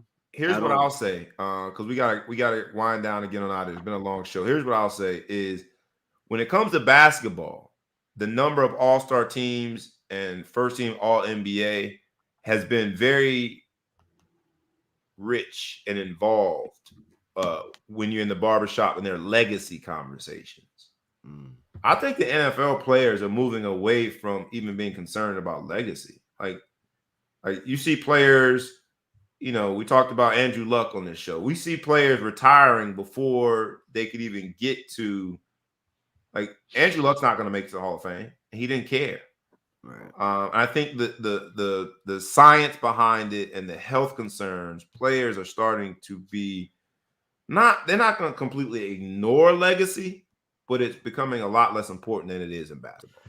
Yeah. Is that fair? Well, that's the thing. Like, you got star athletes opting out of major bowl games in college, and you think they're going to play in a Pro Bowl? Like, the trend, the behavioral trend is starting very young, where it's like, calculate your risks and protect your investment. And we do it here, man. I opted out of a Zoom this week because I was thinking it was just going to be too physical, man. I was like, yeah, I need to go get a massage, baby. Woke up on the wrong side of the bed. So I opted out. I'm good. Y'all go ahead and do that, man. I'm trying to protect my assets. Winter Olympics, man. Let's Lisa talk about it, because Winter Olympics is being hosted in China. China is ripe with atrocities when it comes to human rights. Right, human rights issues, and so there are 5 multinational companies. We'll call them U.S. companies that are in the top tier of sponsors for this 2022 Winter Olympics being hosted in China, which a lot of people wanted companies to boycott because of their alleged mistreatment of people. And those companies are Airbnb, Coca-Cola, Procter & Gamble, Visa, Intel. And I'll ask you just generally, and this is yes or no, do you think these companies got it right? Because if you look at the millions and millions of eyeballs that will see these brands, and being in the top tier means, Coca-Cola can use the Olympic rings on their cans, or, Airbnb you can use the Olympic rings. Do you think that they got it right because of the business opportunity? Or did they get it wrong because of the statement that they could have made from a human rights standpoint? I know it's a delicate balance, but these same companies have been a little more quiet when it comes to the commercials here stateside, because of that other half of it. Is that, how can you support China when they're treating people the way that they do? I'll start with you on this, ETP. Quick and dirty answer, but I think important for us to get to. Yeah, it's from a sponsorship standpoint, it's interesting because this isn't the only Olympics. This isn't the only event that these are essentially perennial sponsors, right? So the idea that they're going to sever a relationship because of the location, sever a relationship with this organization because of the location that this edition of the event is taking place, it's not going to happen. They have a long-standing relationship, right? So to expect them to sever ties when there's plenty of human rights issues to go around. This isn't the first conversation to have. There's enough. We could come up with an argument for never having an Olympics in any country. Like, there's no shortage of causes to fight for. So it's just hard to expect that these sponsors are all of a sudden going to draw a line in the sand when a lot of them are doing good business in China as well, right? Like, fair. That's a big part of their business, their growth strategy, all of that. That being said, even being quiet, I don't think it's a matter of them being quiet as much as their budgets are spread thin. Super Bowl is in 3 days. Their sponsors, they're taking out advertising commercials on the networks in the U.S. And the Summer Olympics was a year delayed, right? And the Summer Olympics is 6 months removed. So those budgets, those marketing budgets have to get shifted around. And historically, it doesn't snow in a good portion of the world. So in terms of the popularity of the Winter Olympics, yeah, you got the Jamaican bobsled team and you got some unique entries into the competition, but for the most part, the majority of the world never even seen what these people are skating or skiing on. Right. So the marketing value of that opportunity is low. But then you add on this human rights thing, then you add on that their budgets have been stretched because they're taking out Super Bowl ads. You expect it, but I would never expect a capitalist corporation to turn their back on an organization that's global, that has helped them sell a ton of widgets for the past 40 years, or soda, or Right. microchips, or whatever they have for sale. Well, this is why we asked ETP. I think that our crew is very dynamic. ETP has an amazing amount of experience and has done some amazing things when it comes to branding and marketing. So that's why I asked. But I would push back, and I hear you saying that from a human rights perspective, there's so many opportunities to speak up for what's right. And I push back just because Brother Bazemore says, I tell it we need a boycott of American sponsors when we have a problem with the NFL. I think that, on the heels of a month removed from, when this country celebrates our Martin Luther King Jr. Day, he says the time is always right to do what's right. I'm pushing back on that notion, and I'm pushing back on my own embrace of capitalism, such to say you have to take the eyeballs and take the opportunity and go with it.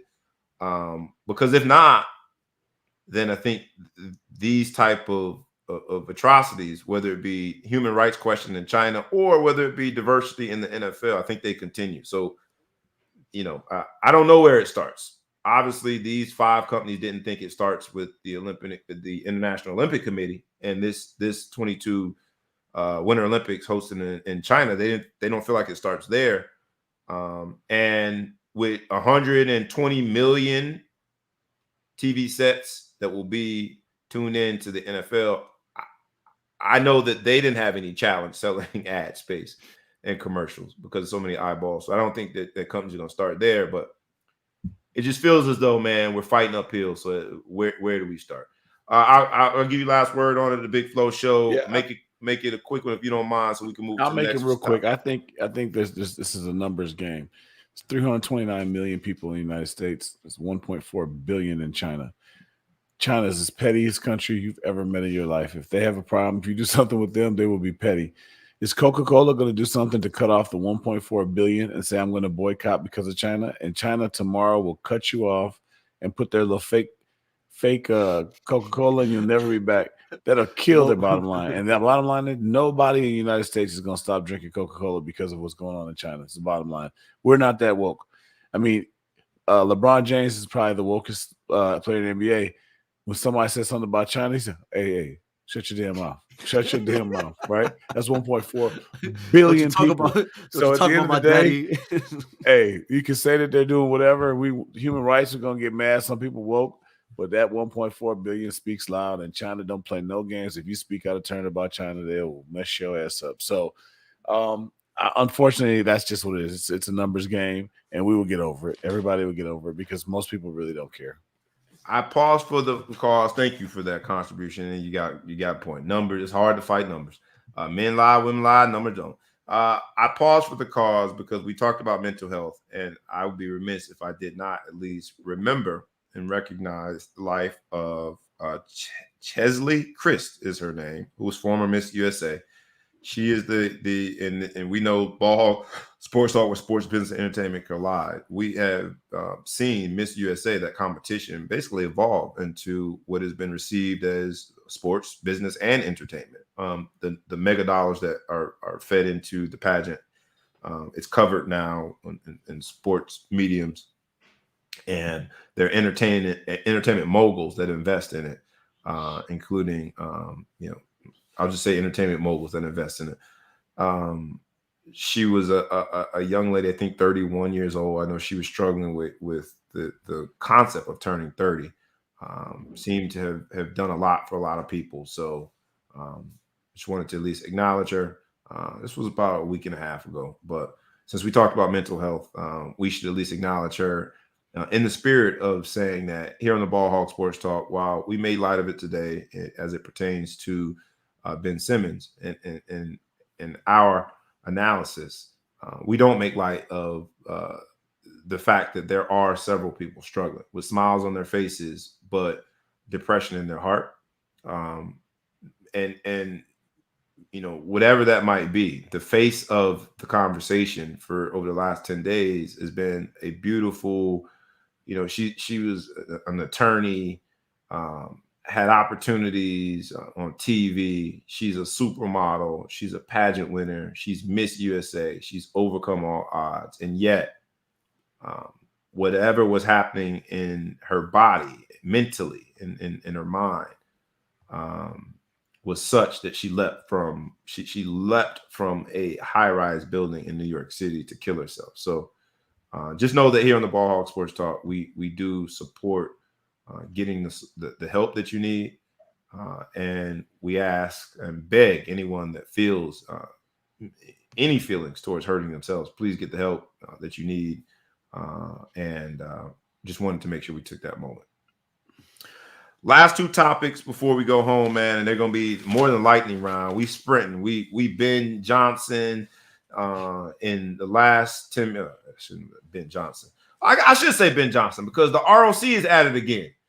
We know Ben Johnson was accused of cheating. Well, he wasn't just accused, found cheating in the Olympics. That's the only way he beat Carl Lewis. I'm sticking to it. That's the only way he beat Carl Lewis. I was a big Carl Lewis fan. The ROC is at it again. Like the most casual, astronomically toxic takes, and it's like, yeah, but that's a story for another day. That's for another day, man. He cheated. Just in case we got any Canadians watching, I don't want to offend my Canadian brothers. Just something I had to mention. But in the spirit of Ben Johnson, man, the ROC is at it again. Young 15-year-old figure skater, which I ain't saying her name because I feel at 15 years old, you didn't make that decision. She was caught with a banned substance, some heart medicine to make, I guess, it makes sense, right? She's able to do more anaerobic exercises because of this heart medicine. But the ROC, the fact that you got to go by the ROC, you can't even go by Russian Olympic Committee. Are just some people prone to cheat? Like they just gonna cheat? 15 years old, that's not a young person making that decision. That's either a trainer, a coach, or I even go even far enough to say Russian government making sure that girl took that doggone, you know. See, you. I know you were like, can I say this? Can I say it? I wouldn't have said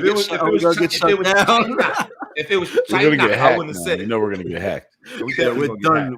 I mean, we made it once we get hacked. The ROC, man, are they just prone to cheat? Is this what it's gonna be? Yes. Yeah. I mean, going by the ROC. They changed their name. They're like, nah, man, we the Rock now. Rock is in the building. We still got this. We don't do any of that stuff anymore. We don't do any of that. What you thought? You thought this was Russia? No, this is the Russian Olympic Committee. Right. That's Russia. Like we don't even know those cats. You know, like maybe like first cousin once removed. Right. We don't really know them. They put old girl on high blood pressure medicine. Hey man, coach, to make her do better. 15. Hey, I got blood pressure medicine. I don't feel like I can win no races. I don't know what's right because I gotta talk 15. To my doctor. Okay, but you know, it's one of them things, man, where I make light of it, but you know, whatever. I hope that you know the long-term effects don't hurt this young lady, which is why I'm not calling her by name. Because I think that was more institutional decision, man. There's no way that you would decide as a 15-year-old to make that decision. That is above your pay grade. Sure. But whatever. Let's go home on this, man, because we talked about some of the sponsors when it pertains to the NFL, when it pertains to the Winter Olympics. Because the concept of amateurism, I think, is a thing of the past in collegiate sports. These NIL deals, and I'll just mention them. For those of you who don't know what that means, name, image, and likeness, that is the new way that collegiate players can receive compensation for their name, image, and likeness. But two of them stick out to me. Caleb Williams, who just transferred to USC, and before he could even land in LA, Before he got down on LAX, he had a deal, and that deal was with Beats by Dre, which is, I think, to be a really huge deal. So we're seeing how NIL is impacting recruiting. I'm gonna go out on a limb and say that probably was one of the reasons he decided to go to LA versus Norman, Oklahoma. He has this Beat by Dre deal. Paige Beckers, who is the standout women's basketball player at UConn, who hasn't played. She's hurt this year, or hasn't played recently. She just got her third major partnership through an NIL deal with Cash App. This thing's taking off, man. It's really interesting. So I just wanted to bring those to everyone's light. And then we'll go home with this because Joe Rogan is in the midst of cancel culture in the sense that people want him taken off Spotify. It looks like Spotify is standing by Joe Rogan while also denouncing Joe Rogan's use multiple times of the N-word. This is only, less than 2 weeks after we discussed Whoopi Goldberg's issues and then her being suspended from The View. Thumbs up, thumbs down. And we see some of the singers now taking their music off Spotify because of this controversy. Should we cancel Joe Rogan? Simple yes or no. And I know that's more complicated than yes or no, but we got to go home on it and we'll pick it up another time. I don't want to get canceled, so I'm scared to answer. But I would say no. And I'm not going to say, I just say that if people don't want to listen to Joe Rogan, don't listen to Joe Rogan. I don't know that we need to cancel him. He's on a niche platform anyway. It's not like he's on NBC, ABC, like a major network that you're seeing that you say, I won't say you don't have a choice, but you know what I mean? It's more in your face. You got to go find him. It's a different medium, but he getting paid. He getting paid, but you got to go try to find him.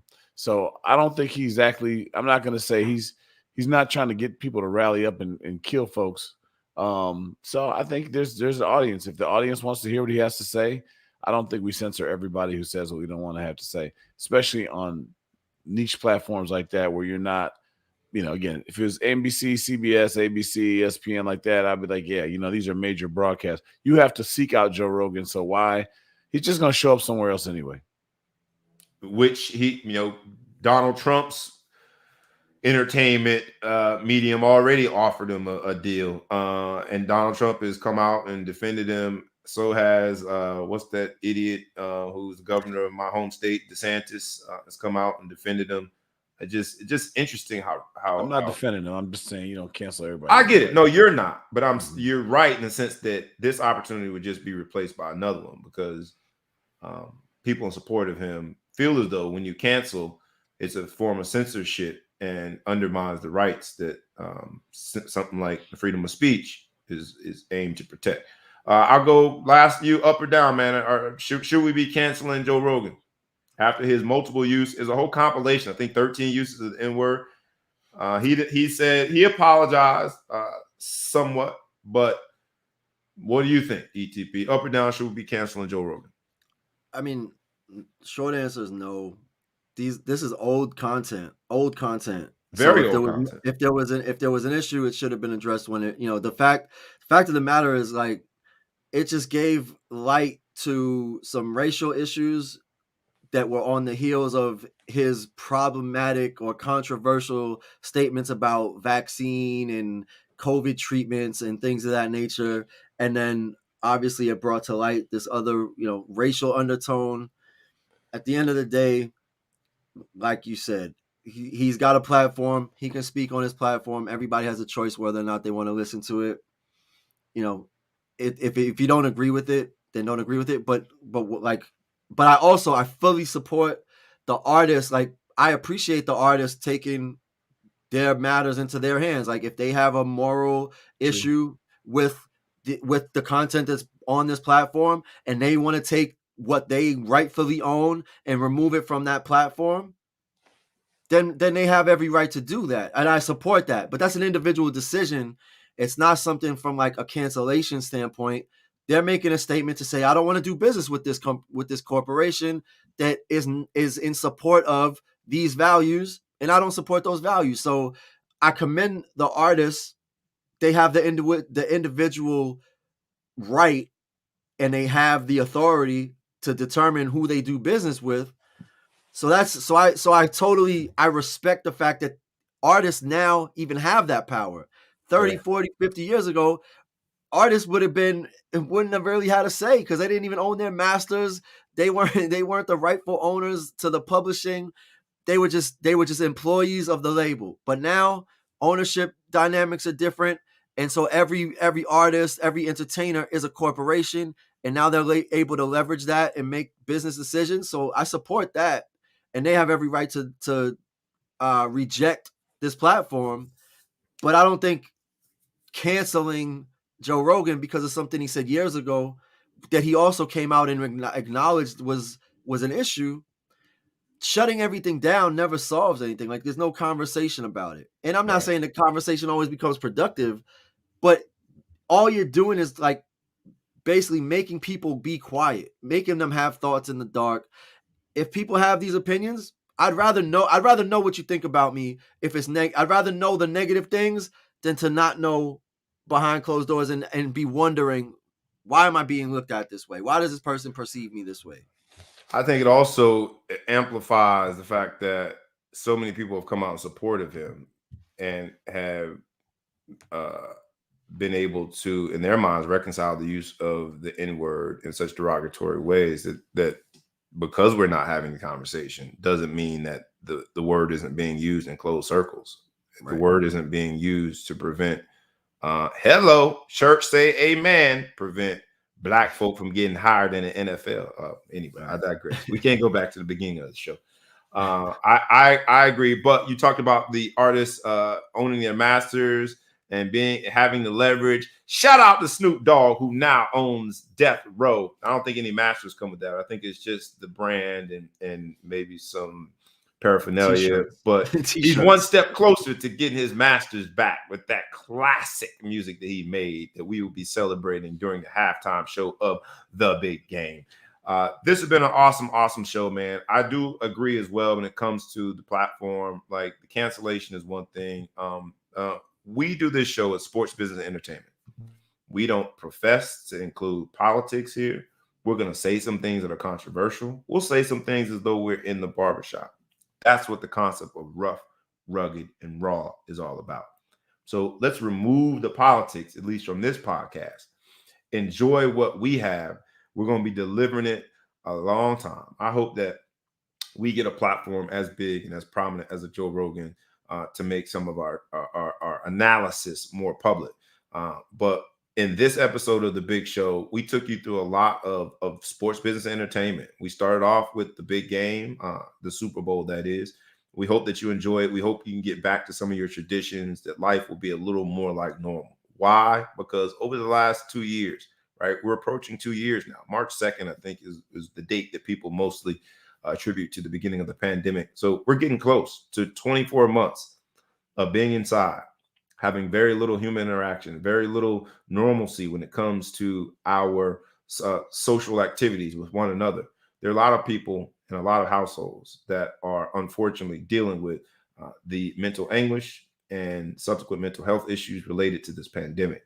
So on behalf of the Ball Hog Sports Talk, we wanted to call that in terms of the big game, the biggest game ever. We hope that you are able to thrive and succeed in combating that. You have our support from the Ball Hog Sports Talk. Enjoy the game this week. Make sure that you tune in. Let us know what your favorite commercial is. We'll be asking next week. This has been the Ball Hog Sports Talk with your boy B. Brown ESQ, a.k.a. the Ball Hog, a.k.a. the Mouth South, a.k.a. Mr. Excessive Celebration, a.k.a. Breezy, with the Big Show episode of the Ball Hog Sports Talk, where sports, business, and entertainment collide. We did it for over 2 hours, rough, rugged, and raw. That is our show for the week. We out. Peace.